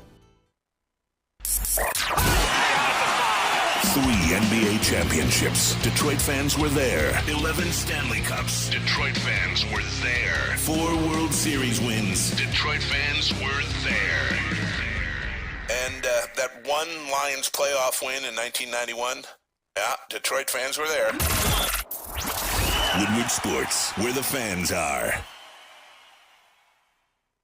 Welcome back. Thanks for joining us on the Morning Woodward Show here on the Woodward Sports Network. Also featured on the Roar on 99.1, 93.5, and 94.7 HD2. We've got a special guest joining us. Woo. Adam, you want to do the honors of introducing him? John Maakaron. I love his name, honestly. It's kind of sexy. John, how you doing this morning? Good morning, fellas. It's great to see you. Up? I'm so honored that you guys have me on the show. I'm looking forward to talking the Combine, Lions, all things quarterback, man. It's good stuff. Thank you for having me. I'm excited. Thank you. This is the first time we've had John. I don't know what the hell has been going on with me. Bottom line's had him on for 55 years. Yeah, I'm an idiot. I don't know why the hell I never even reached out, John, so I apologize for that. But let's get started. John, the NFL Combine. Initial thoughts, big winners, big losers. How does that affect the Lions? What do you think?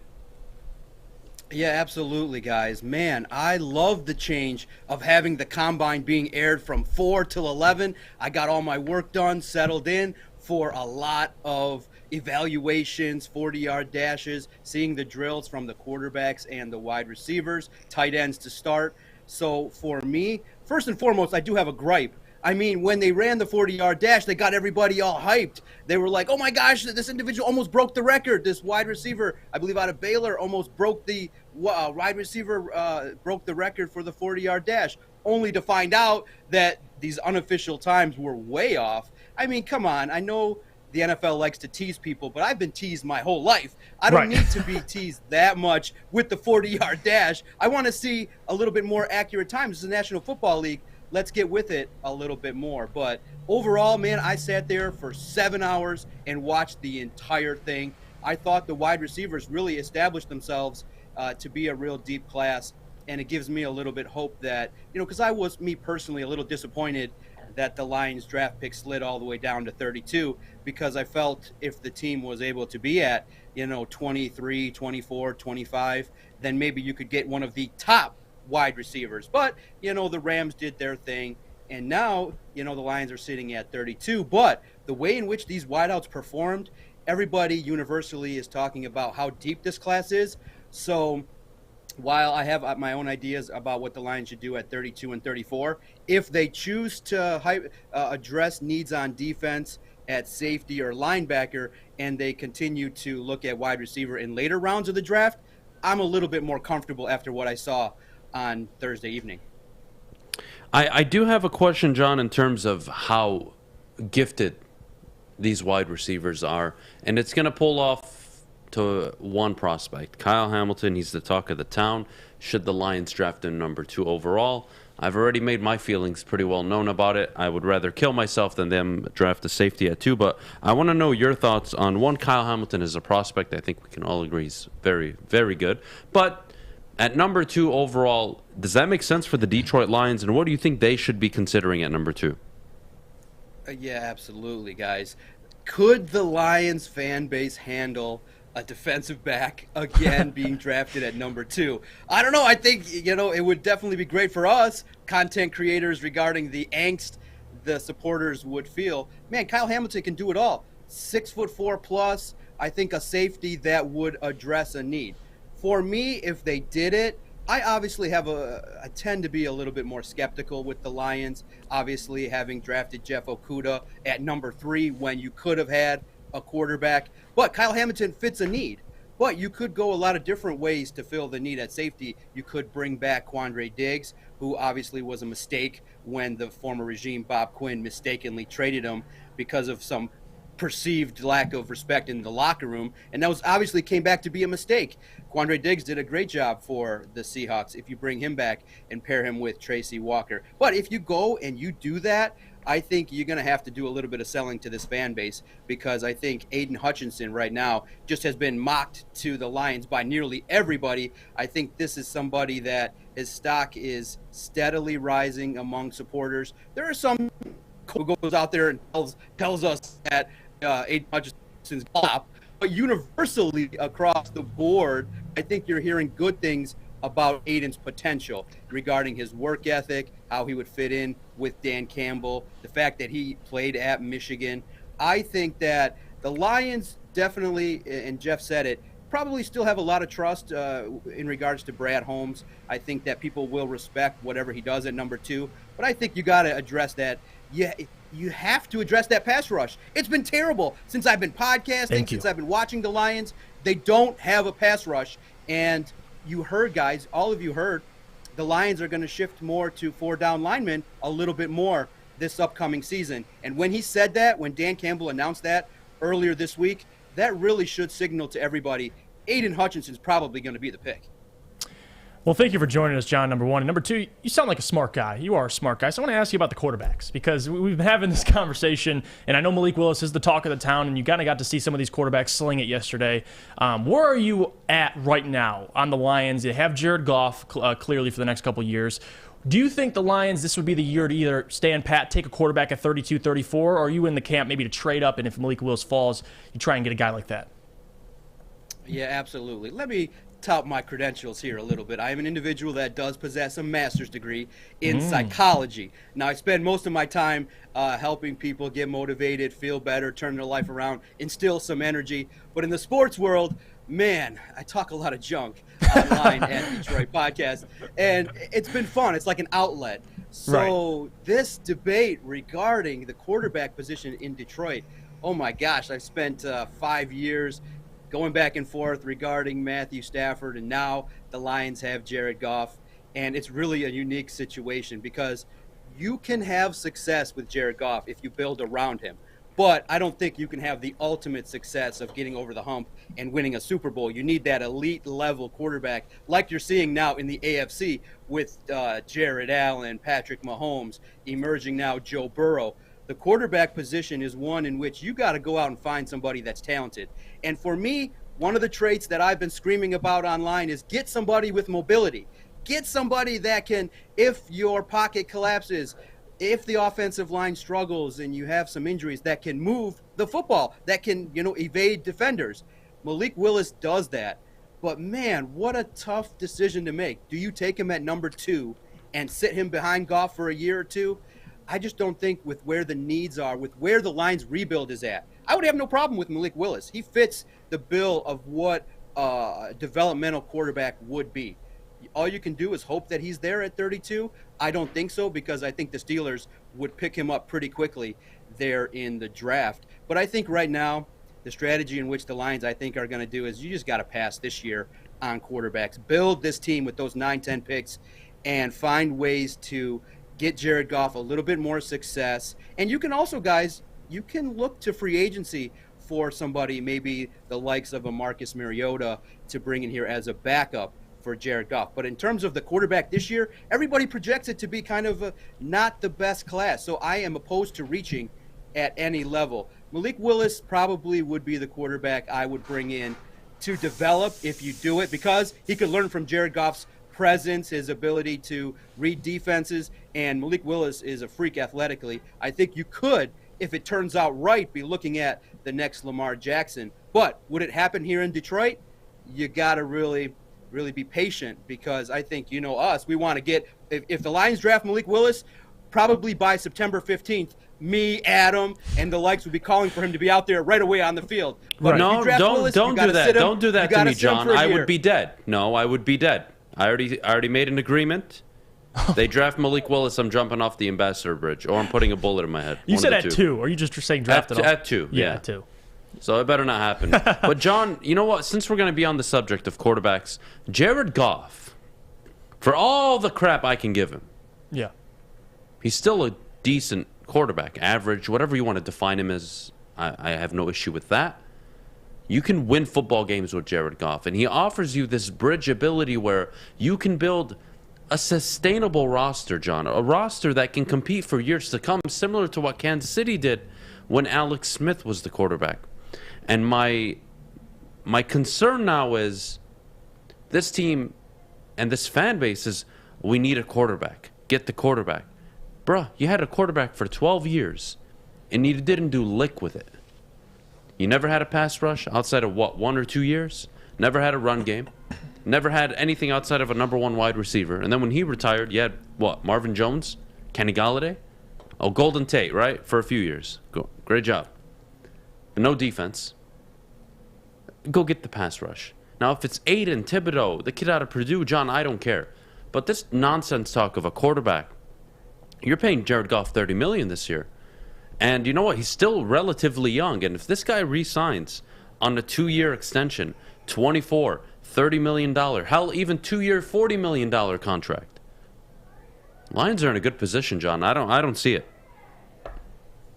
Look, I understand, Adam, in regards to your thinking about Jared Goff and his role with the team. But right now, unfortunately, he is battling perception. Right now, he's viewed as the throw-in in the Matthew Stafford trade. Remember, the Rams had Jared Goff. They had everything around him, and they said, we need more. And they went to somebody a little bit more athletic, a little bit more of a bigger arm. So Jared Goff has limitations in that he doesn't have the strongest arm. He is risk averse. You do have to build a really solid team around him. But that's kind of how it goes in the National Football League. What the Lions and fans kind of understand is there are going to be times when maybe you make a mistake in the draft. Maybe you don't get exactly the correct wide receiver. Maybe an offensive lineman gets hurt like a Taylor Decker, or maybe a Penei Sewell, or somebody goes down like Frank Ragnow for a season. You need that quarterback to elevate everybody. So that's why it's tough. Dan Campbell spoke on it. They said they would select a quarterback that they felt was complete, that could lead a locker room, had mobility, could understand what was being installed. So that person, that individual is hard to find. Now, Jared Goff has skills. This is not a quarterback that is lower tier. But for the Lions fans, they've seen Matthew Stafford. They've seen a quarterback ranked in the top 15 per se. What Lions fans are hoping for is that potentially they can find a quarterback that can be top 5. Elite at the level of a Jared Allen, where you go, wow, let's build around him. Right now, that's not there in the draft. So I understand where people are saying, okay, what can we do with Jared Goff? And what you can do is continue to build the offensive line, continue to build the defense, and get a wide receiver that can take the top off the defense. So in year 2 of the rebuild, Jared Goff is serviceable. In year 3, Jared Goff would be serviceable. But when it comes time to get deep into the playoffs, when we're talking about going into Lambeau and defeating the Packers, going into Dallas and trying to overcome the refs and the crowd and everything that would be thrown at the Lions, could Jared Goff handle that pressure? Right now, most assume no, and that's why everybody looks to the draft to find that special stud quarterback. I just don't see it potentially in this crop of quarterbacks. I hope it happens, but yeah, you can have success with Jared Goff, but right now, Lions fans are starved for not just one playoff win. Give us a run. Give us something that can give us hope a little bit for the future. And for Jared Goff, I think that this season for him, he's got to turn around that perception, and he's got to limit the turnovers. He's got to be able to stay healthy, and he's got to turn around perception, because right now it's not the best perception that he has amongst the fans in general. Absolutely. I mean, look, the Lions are in a win-win with Jared Goff. If he stinks it up this year, they're going to have a top pick next year, and they're going to be able to take their quarterback. If he does well, they're going to be able to reevaluate and see, hey, we have a ton of draft capital. Maybe we want to trade up. But, John, I do want to take a quick break. When we get back, we got a few more questions for you, if you don't mind giving us your time a little longer. But before we go to break, Maddie, what do we got? We need to hear about Cintron. Well, listen, I am drinking a Cintron currently, and Cintron is an aspirational lifestyle beverage brand with a line of sparkling flavored energy beverages, premium bottled water, and revitalizer shots. Cintron is the official energy drink of the Red Wings, proud partners with the Detroit Pistons, and exclusively served at Little Caesars Arena. If you are looking for premium ingredients, long-lasting energy, balanced hydration, essential vitamins, and great taste, Cintron is your top choice. Buy online at CintronWorld.com. Use the promo code RedWings10. Save 10% with shipping included. Remember, drink it, live it with Cintron. Hi, my diamonds. It's Crystal with an X. You want to get hot and perfect like me? Here's my super easy routine. Drink at least a gallon of water before you wake up. Attach a weight to everything in your house. Hello? Sell your car and just sprint everywhere. Scream when you exhale.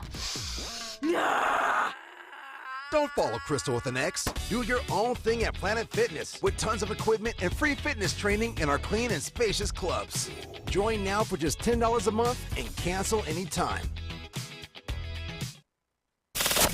We don't like to brag that we are the toughest sports network in Detroit, but we do have a guy named Darren McCarty on our side. Lemieux and McCarty, who've had a good knockdown drag up. There they go, right on the whistle. They were talking to one another. Woodward Sports.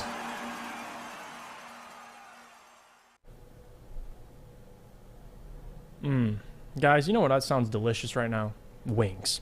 And that's why fresh, juicy, hormone-free chicken, Wing Snob, has the best traditional wings. You can try out those signature sauces. They have the Jamaican jerk or the lemon pepper. Wings are tossed to perfection in any sauce you pick. And when the wings are as good as you're allowed to be a snob. So, order online now at wingsnob.com. Wing Snob, we just have better wings. Oh, yeah. Welcome back to the morning Woodward Show here on the Woodward Sports Network, everybody. We're joined by John Maakaron.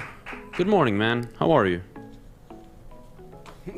Great. Always enjoy waking up talking sports. It couldn't be better, man. I'm really enjoying how things have shaken out for me with the podcast, with covering the Detroit Lions. Even though it's been, 4 long years of covering them, not seeing a lot of wins, I'm enjoying my time, getting a little bit of more opportunity to do more media. So I'm having the best time. I'm living a good life right now.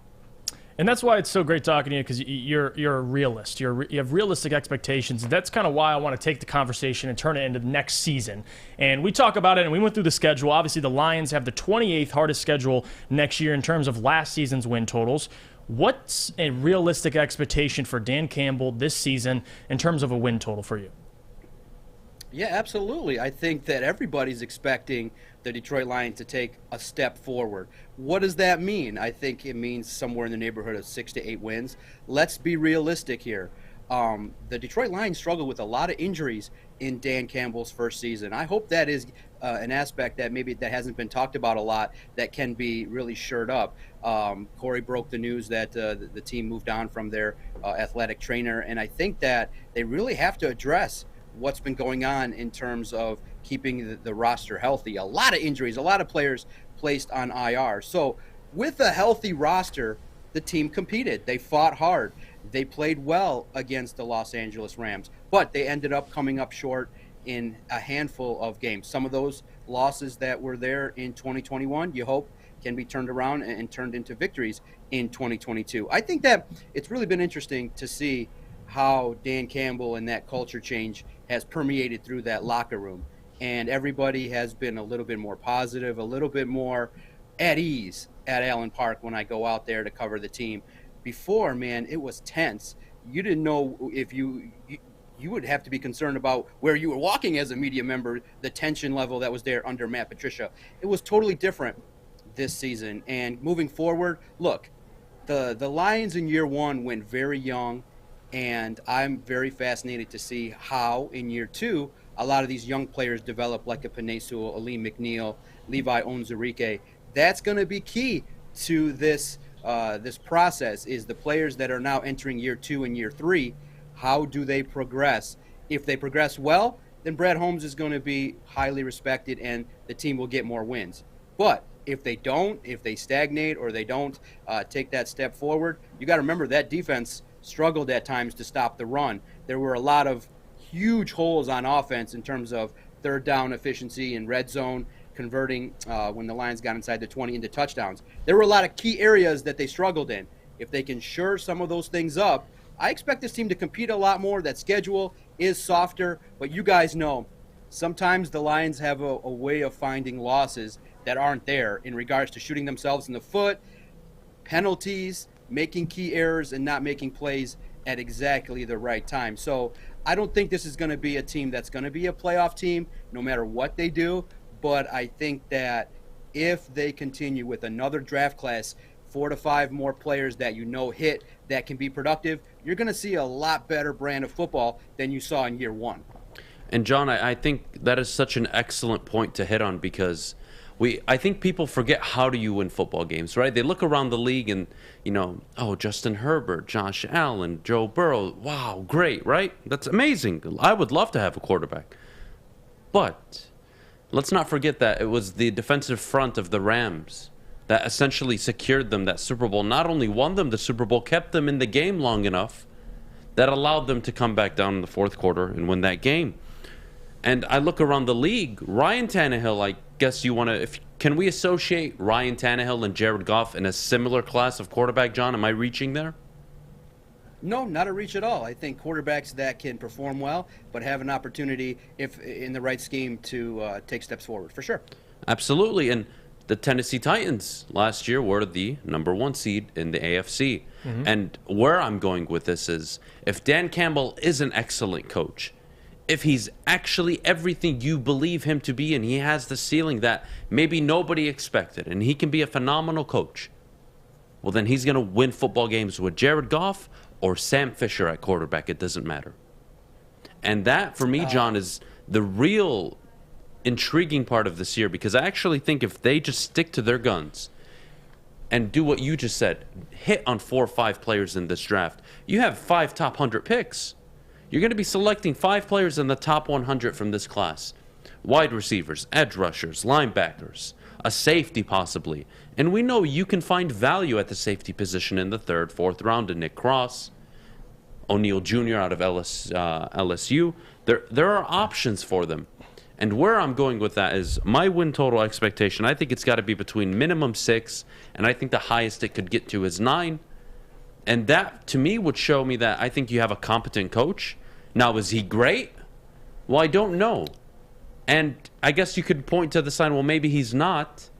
But I could argue, well, Sean McVay walked into a Los Angeles Rams organization that had 10 straight losing seasons. And they haven't had a losing season since. So it's kind of tough. We want to compare all these guys. What's their ceiling? I don't know, John. I don't know what Dan Campbell's ceiling is. What I do know is they have a really good opportunity to win a lot of football games this year. Yeah, absolutely. And you guys also have to recall, this coaching staff is quite young. Dan Campbell, first season, first-time defensive coordinator. Aubrey Pleasant, the defensive backs coach, is somebody that is now being looked at as a potential head coach. So, just like we talk about the development of the players, these coaches have to take steps forward. Aaron Glenn's defense did well with not a lot of high-end talent. Imagine what they would look like with an infusion of maybe a Kyle Hamilton or a solid cornerback that's drafted in the 1st or 2nd round, adding free agents to this.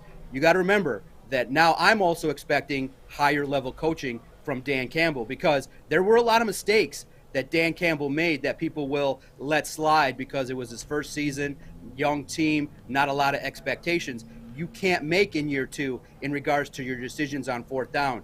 You have to kind of pick a lane. Are you going to be somebody that relies on analytics on 4th down, or are you going to go by feel? Because Dan Campbell kind of did a little wishy-washy there, and it hurt the team in year 1. With Aaron Glenn, you got to find avenues to pressure the quarterback. When you have a lead late, like you did against the Ravens, you can't go into the shell of a defense and let your opponent dictate on offense what they're going to do to you. So I expect even higher ceiling for Dan Campbell and this coaching staff if they do indeed get better. And I think, guys, to be honest, Dan Campbell fits the mold of a coach that can have a lot of success if you give him a lot of good talent. And you get that right quarterback, you give him success. I think Dan Campbell can win you a lot of playoff games and can be somebody that creates good memories. But just like with every NFL team, you got to find the right quarterback. You got to stay healthy, a little bit of luck. But right now, step one, they changed the culture. They seem to be in line, Dan Campbell and Brad Holmes, with what kind of talent they want to bring in. If they make improvements, like I think they can, look out, guys. We could be talking about some positivity for years to come. All right. Well, John, thank you so much. I can't thank you enough for joining us this morning on the morning show. Guys, everyone in the chat, check them out. Detroit Sports Podcast on Twitter. Give them a follow. Give them a like. Check out the articles on All Lions on SI.com. It's great. Definitely great reads. John, thank you so much. Let's have you again sooner than later. Let's not wait almost a year. That's kind of ridiculous if you ask me. Yeah. Listen, anytime you guys want to dial up. But, Adam, you don't have to message. Just have Madeline message me, and we'll handle business. We'll get you on the show real fast. All right? I got your number now. We'll stay in contact. But I really enjoy your guys' work. You guys are doing great things. You guys are creating a buzz, a great team. I love this morning show. I check in every day. I'm P1. I love what you guys are doing. And I think that if you want me, I'm here anytime you need me. Appreciate it, John. Thank you so much. Enjoy your weekend, man. Can't thank you enough, guys. That's John Maakaron from the Detroit Sports Podcast Network, the managing editor of SI's All Lions. Check him out. Oh, it's awesome to talk to people that are like Lions fans that just have the same kind of level of thinking. Like he's a realist. Yeah, I don't mind if his opinion was totally different. I love the fact that he's willing to articulate, expand on it, and have a conversation about it. He was great. Love John. Absolutely love him. Maddie, we got to go to break. When we get back, Amon-Ra St. Brown. I have a special video for all of you. This goes back to the Arizona Cardinal game. Before the game, Amon-Ra St. Brown gave a little speech. I want to know what your thoughts on it, and just how good can he be, and is he the best Lions receiver drafted since, I think we all know who, Calvin Johnson. We'll get to that after the break, Maddie. Sounds good. I can't wait to see it. But before we go, we do need to hear about our friends at Guardian Alarm. Well, we talk about building defense. I got a defense that's already put together. It's Guardian Alarm. They get it.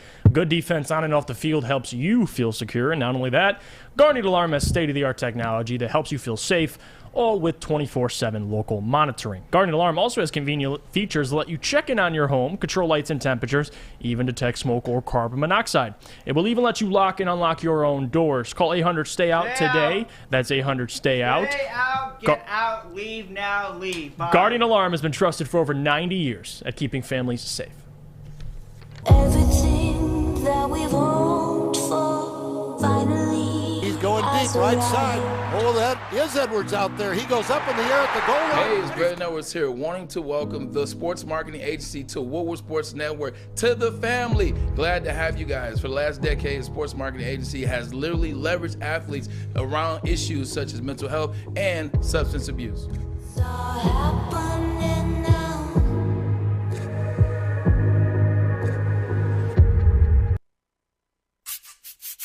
You don't have to go to the beach, man. You don't have to get your butt crack full of sand. You just need a little chili peppers, man, to get that glowing beach chili peppers tan. Woo! With 26 locations in the Metro Detroit area and more coming, Chili Peppers Tanning is where you'll find the cleanest salons in the D. Join the Pepper Club for the best deals on unlimited tanning. Head to chilipepperstanning.com. You just need a little chili peppers, man.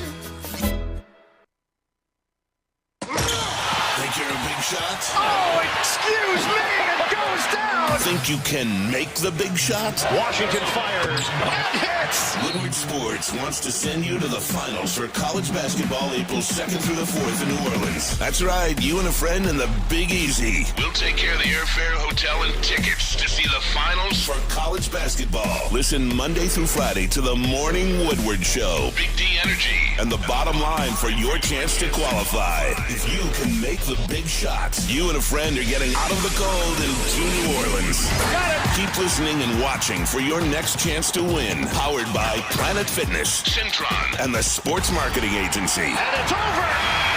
Anything can happen in March. Welcome back. Thanks for joining us on the Morning Woodward Show here on the Woodward Sports Network. We're talking about Amon-Ra St. Brown. So it's not often you find a leader at the wide receiver position. A guy that can lead vocally and obviously with his on-field production. But my question to you guys is, how good can he be?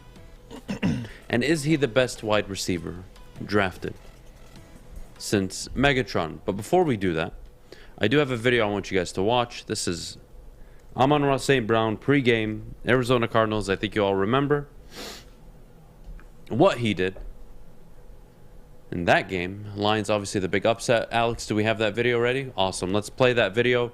Amon-Ra St. Brown before the Cardinals game. Check out this kind of leadership. Different ideas. You ready? Feeling good. Everybody looks away. He said when things get hard, you got adversity coming, everybody looks away. Even I look away. But she said that's the difference between a man and a king. When you feel your adversity today, when you feel the stuff that you fear today, look at it, face it, and do what you do. Make plays today, and make plays today for the man next to you, all right? Playmakers on 3. 1, 2, 3. Playmaker. I mean, look, I'm into quotes and all that stuff. That was kind of cool, but Jeff, how rare is it? Somebody died. Not me. Somebody died. It's for all the cornerbacks that Amon-Ra was up against. If you guys don't know, I don't even know what to say. There's an ambulance that just drove by and was extremely obnoxious and loud, but whatever. Tell all the cars to get out of the way. What is he supposed to do? You can't see. You know what? That's like another thing. Do they have to? Like, you can't look in your rearview mirror? Really? Well, you can, but some people have music blasting. That's your lot more Those people people than you should think. be executed. You shouldn't have your volume on your car higher than 18. What? 18? That's, wow. Depends how your stereo system works, right? Because mine's pretty decent. So 18 is... You see? Told you. Well, I mean, people like Maddie need to be, eliminated. Don't be on the road in the next 20 minutes. Speaking of Amon-Ra St. Brown, Jeff, my question is, one, what does his ceiling look like? Two, is he the best receiver the Lions have taken since Calvin Johnson? Well, I will say this. We made comparisons to Hines Ward before he even played a snap. And the difference between him and Hines Ward, or even Golden Tate for that matter, is he broke out much earlier. And that has to do with a lot of the load that was on his shoulders. He came into the Lions. They didn't really have Khalif Raymond. You signed Tyrell. You signed Brashad Perriman. He's probably your third or fourth string wide receiver. And by the end of the year, he's your clear-cut number one. So due to injuries, you had Quintez out, of course. He stepped up, and I think Amon-Ra, if I had to break down his ceiling, I'm not sure exactly what it is, but I can see him having, seasons like Golden Tate. I can see him easily breaking out next year for over 1,000 and kind of floating around there for the next couple of years. He's that talented. He's a dog. He's got that mentality of a tough wide receiver despite maybe lacking size. He's 6 foot, but he can play on the outside. He can play in the slot. And he's just all around just a great guy. Just his work ethic, the way he approaches the game. He's clearly hardworking, and I think that's why the Lions, the War Room, is so excited to grab him in the 4th round, because you've got a guy in the 4th round who has all that upside, has all those leadership qualities, but on top of that, he's just a good football player. He's a good football player with a great mindset, and I'm so excited to have Amon-Ra. We said this before. What's his ceiling? I don't know if he's a number 1, but he is certainly a good number 2, if not a very good number 3. I mean, he'd probably be your number 2. That's why the Lions are trying to acquire that outside receiver. He needs someone to have on the opposing side of the field, but the guy is going to be a big part of why the Lions are winning games. You saw it last year, Adam. So if I had to give you maybe a ceiling, I mean, I'm not going to sit here and say he's going to break, Megatron's record, but I could see him easily eclipsing 1,300 yards, 1,200 yards. He's a great yak guy, and he's a guy who's going to, let's compare him to all the Lions receivers that were drafted after Calvin Johnson. Kenny Moore, all right, drafted in the 5th round. Derek Williams drafted in the 3rd. Tim Toon, nobody even remembers, drafted in the 7th. Titus Young, 2nd round draft pick. Ugh. Ryan Broyles, 2nd round draft pick. Ugh. Corey Fuller, 6th round draft pick. Oh God. TJ Jones, 6th round draft pick. Let's see. Kenny Galladay, 3rd round draft pick. Travis Fulgham, 6th round draft pick. Quintez Cephas, 5th-round draft pick, and finally Amon-Ra St. Brown. I think he's the best of the bunch easily. Definitely. Yeah, Galladay. Kenny Galladay's a bum. Yeah, 2 good years. Stafford made him look good. I think we all realize this. Stafford made him a way better wide receiver than what he actually was. He got paid in the offseason, 0 touchdown receptions in New York. That is awful, horrible. God help him. I can't even imagine. He's already the best receiver they've had or drafted since Calvin. And maybe, the bar is so low, to be fair. Okay, fine, because you had a Marvin Jones, Golden Tate come in, but that was through free agency, right? With your draft picks, they were all 2nd, 3rd, 4th-round picks later on in the draft. They were never a first-round pick. The Lions have not selected a receiver in the first round since Calvin Johnson. And are they going to do that this year? And we brought up Burks, we brought up Pickens, we brought up possibly Jahan Dotson. Do they kind of end that streak and they go take a wide receiver at 32? Or is 32 going to end up being a safety, an edge rusher, a quarterback? Who knows? But man, he truly is. You can't argue with it. And you know what? That speaks volumes to me about Brad Holmes, especially. And that's why you gave him 1 season, and he's found the arguably best wide receiver we've had since Calvin Johnson in the 4th round. I mean, if that doesn't prove to you that you have the right people selecting these picks, then I don't know what does. Amon-Ra in the 4th round. That guy is, the 3rd best wide receiver this year? You had Jalen Waddle, Jamar Chase, number 1. You had Jalen Waddle, maybe number 2. He had a little over 1,000, but Amon-Ra 900 something. So value, that's what I look at, and that's great value at him. 4th round pick, probably the best wide receiver we had since Calvin Johnson. Speaks volumes about Brad Holmes. 100%. I do want to take a quick break. When we get back, I do want to wrap up day 1 of the NFL Combine, previewing who's running and performing today. And we'll get to that after the break. But before we go, Maddie, I got to tell everybody about our good friends at Gypsy Vodka. Gypsy Vodka, the smoothest and best tasting vodka on the market, guys. Michigan's vodka, gluten-free, locally owned and operated up in Petoskey, Michigan. Petoskey, Michigan. Wow. Why is it? I'm having so many tongue twisters today. Because you drank too much Gypsy vodka last night. We do not need to go there. Anyways, check them out. Ask for it by the name of Gypsy. And please, ladies and gentlemen, as always, drink responsibly. What's the over-under? Should I tease? Who is the lock of the night? Make sure you're watching Woodward Bets to get the latest in sports betting and more. Woodward Bets daily on Woodward Sports. Hi, I'm Cade Cunningham. I'm proud to partner with Hall Financial, the mortgage company known for 5-star service. Don't just take my word for it. Check out their 5,000 5-star reviews for yourself. Go to callhallfirst.com and get started with your 5-star experience today. Woodward Sports. Missed part of the show today? Watch again on YouTube or download the podcast anywhere you listen to podcasts. Welcome back, and thanks for joining us on the Morning Woodward Show here on the Woodward Sports Network. Day 1 of the NFL Combine was yesterday. What were our winners and losers? Well, I'm going to start with the wide receivers because we got to see a lot of speedy wide receivers on display yesterday. Probably the fastest wide receiver class, and John kind of mentioned it. Unofficial times, a little, stretched a little bit, but still, I thought Sky Moore had an explosive day during, especially the field drills. Had great route running, ran a 4.41 40-yard dash. I mean, this is a guy that obviously I was a fan of. We did our mock draft. We found him in the 4th round. Who knows how far he'll be willing to slide, but that's a guy that I thought won yesterday. Another one, Chris Olave. I mean, no one before the draft, or before the combine, no one was talking about his speed. Everyone was talking about his silky smooth route running, his fluidity when he was running these routes, and he could just get separation. What you didn't tell me is the guy runs a 4.39 40 and had a 32-inch vertical. So Chris Olave, I think, is going to slide up on people's boards. I know it's the Garrett Wilson or Chris Olave.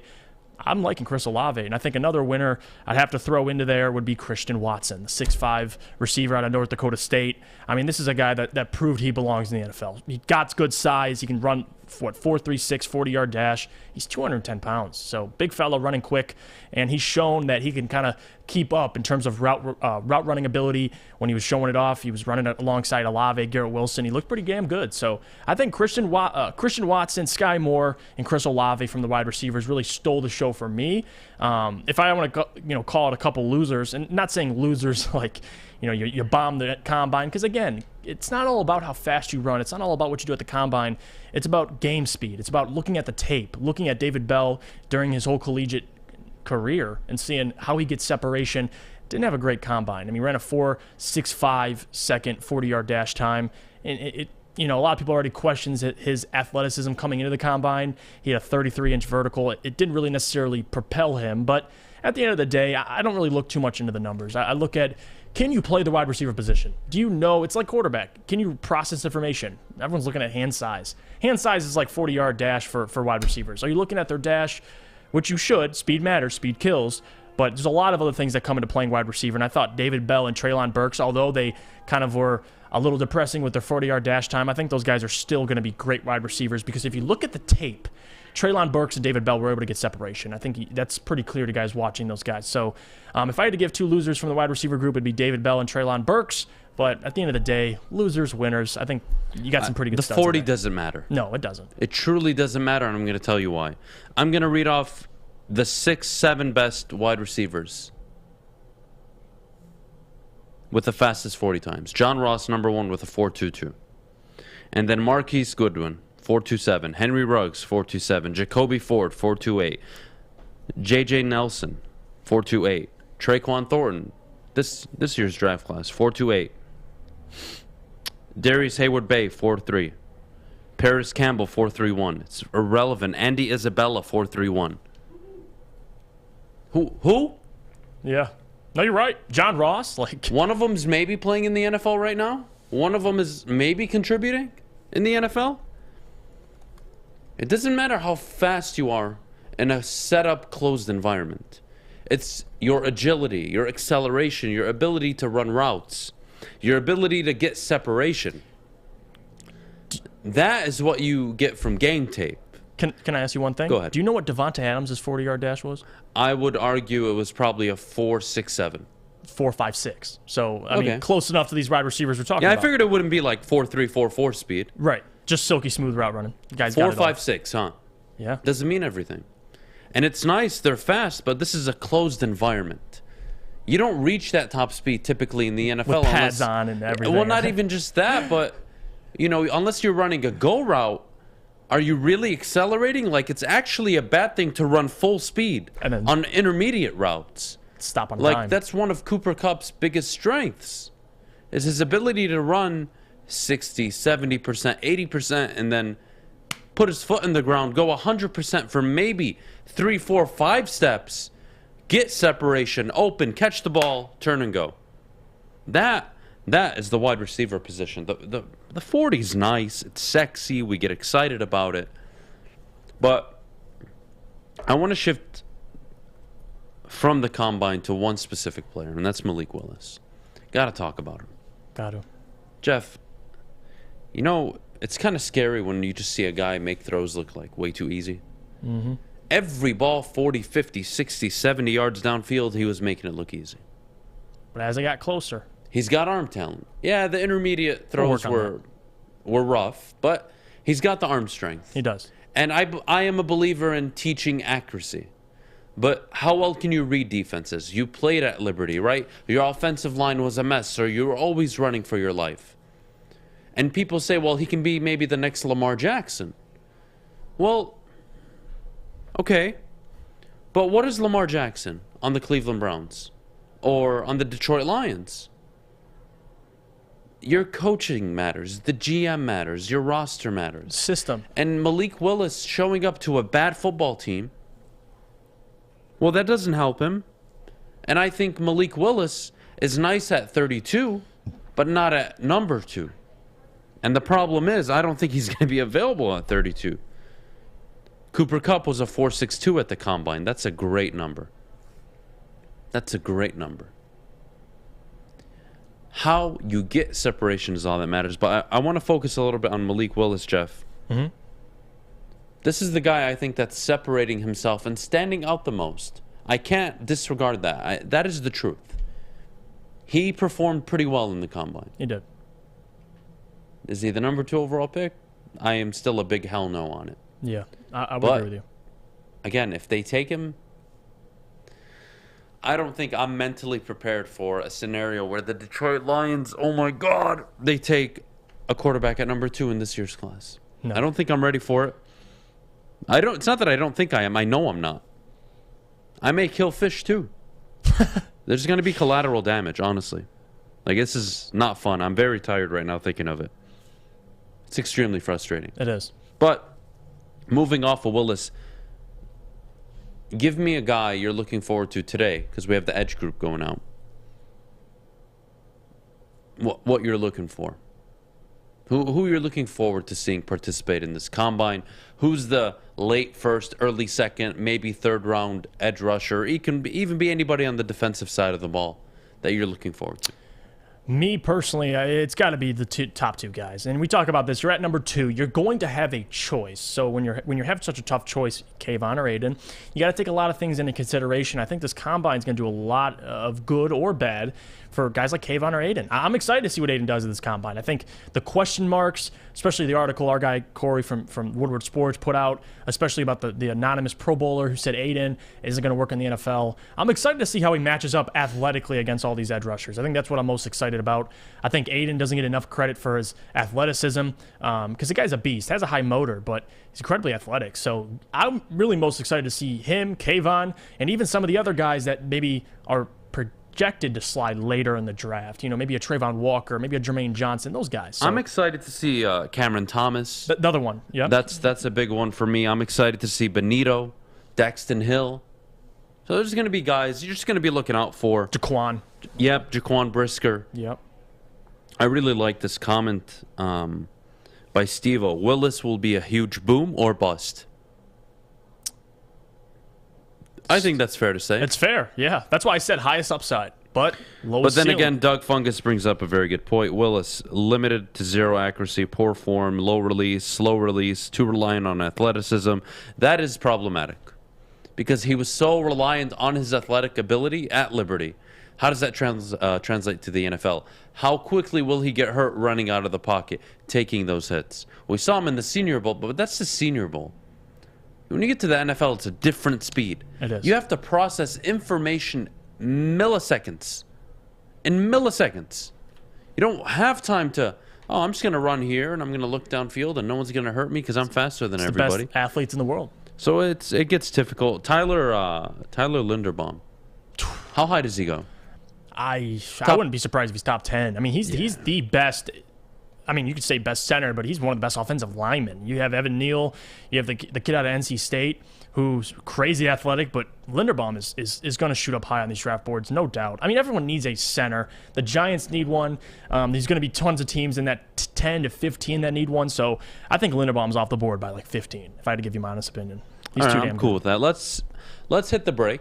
When we get back, mailbag time. Everybody start getting your questions in the chat, Jeff, if you could. Get everybody involved on the YouTube chat. Get your questions in. We'll answer them after the break. But before we go, I need to tell you about MyBookie. MyBookie is the premier sports betting outlet for you and your family and friends. Bet from anywhere, anytime using MyBookie. And get ready for UFC 272. They have a $1 for $1 promotion. Make sure you take advantage of it using code Woodward. You use code Woodward, they will match you $1 for $1. You put in $300, they'll match you with $300. You put in $50 to $100, they'll match you with $50 to $100. Guys, it's free money. Take advantage of it. Take advantage of it at MyBookie, and we'll see you guys right after the break. But if you have a gambling problem, please call the Gambling Problem Hotline at 1-800-270-7117.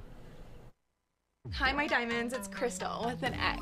You want to get hot and perfect like me? Here's my super easy routine. Drink at least a gallon of water before you wake up. Attach a weight to everything in your house. Sell your car and just sprint everywhere. Scream when you exhale. Don't follow Crystal with an X. Do your own thing at Planet Fitness with tons of equipment and free fitness training in our clean and spacious clubs. Join now for just $10 a month and cancel anytime.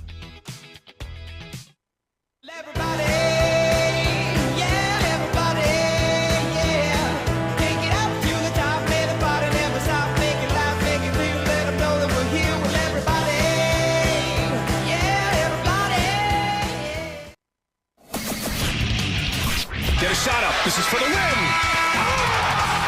All of Detroit's sports teams live on Woodward. All of Detroit's sports coverage lives on Woodward Sports. Driving the best in Detroit sports coverage. Welcome back to the Morning Woodward Show. It's mailbag time. Let's get into it, Jeff. First questions. Let's see what we got. Funky on the board. Funky asks, what do you guys think of Trayvon Walker from Georgia? Jeff? I actually like him. That's a guy that is probably going to float around in the middle of the first round, if not higher than that, depending how he tests, of course, interviews. But that's a guy that I like a whole lot. I was actually just having a discussion with one of my good friends about this, Trayvon Walker, and he's a guy that he actually likes a whole lot.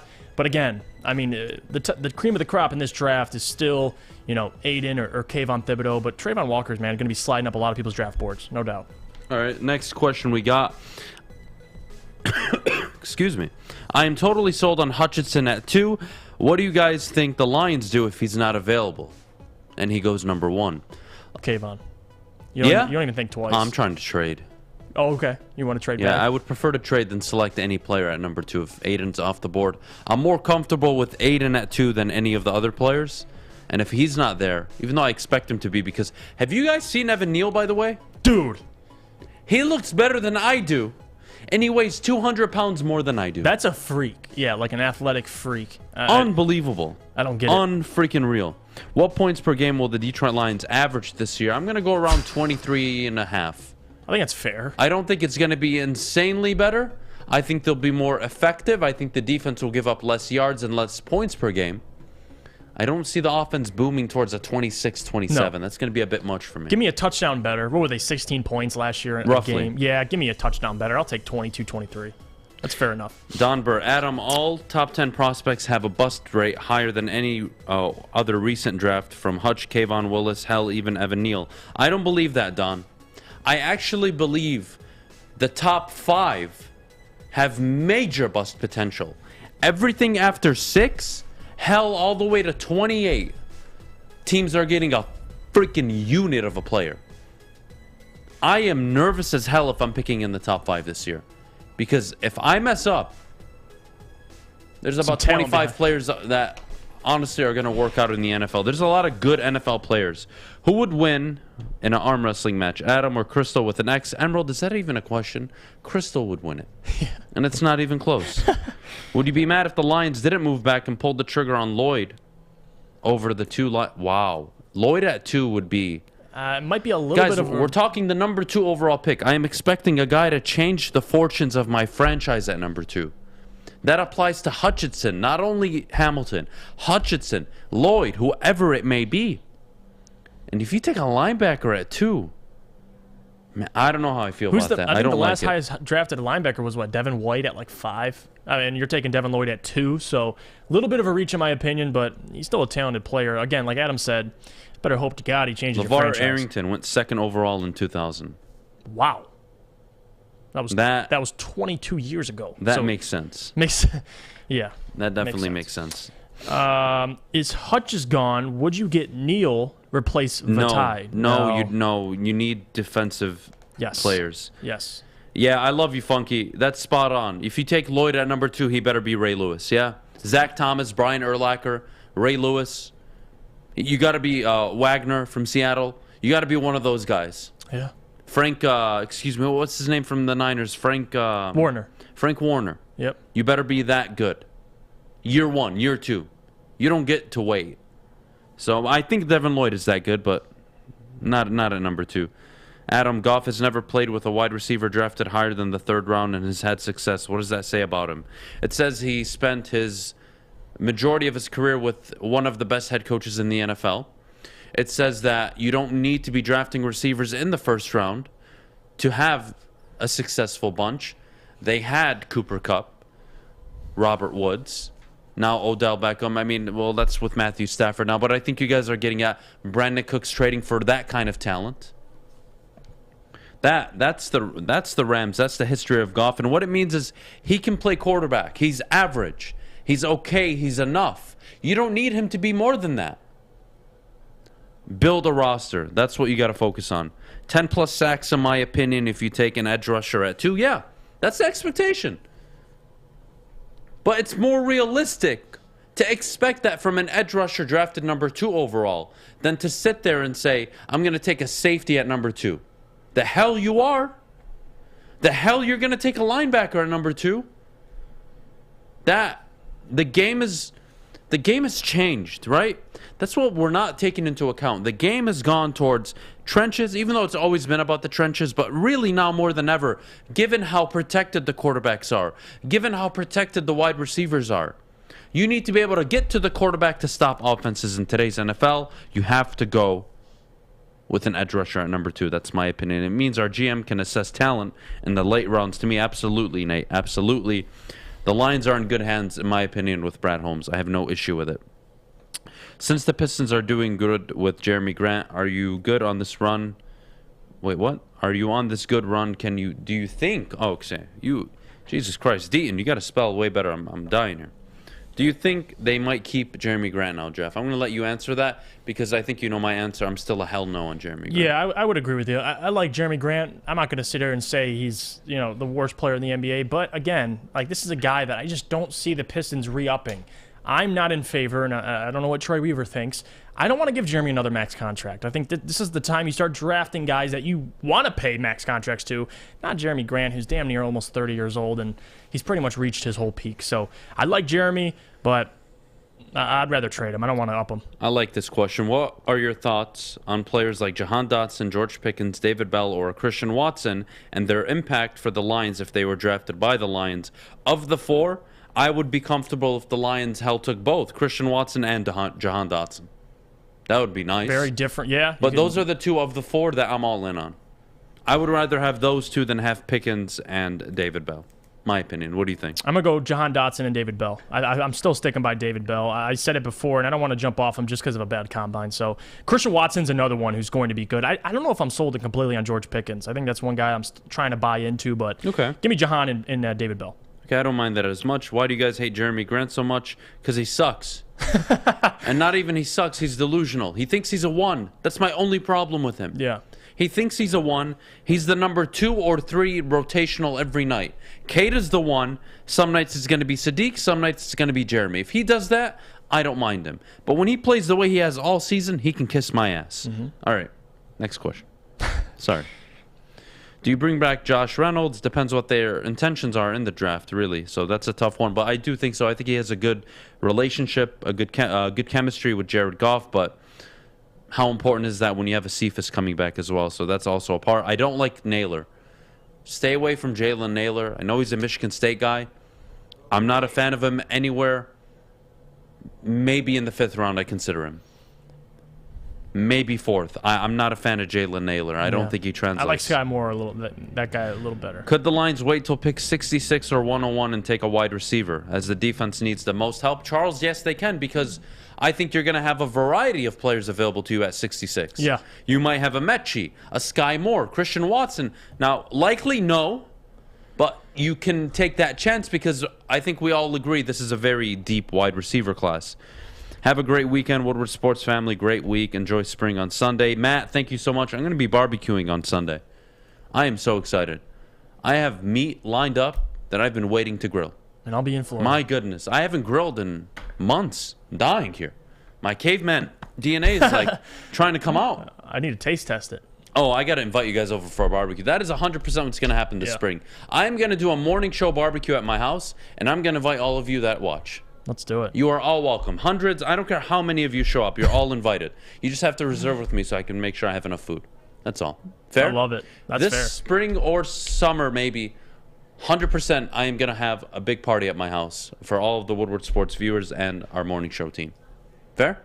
That's very fair. I'm down for it. I'm down for it as well. All right. We got to go, guys. Thank you so much. Have a great weekend. Thank you so much for spending your Monday to Friday with us every morning. We can't thank you enough. Check out Big D Energy from 10 to 1, or excuse me, 11 to 1, and tell Fish to go fuck himself.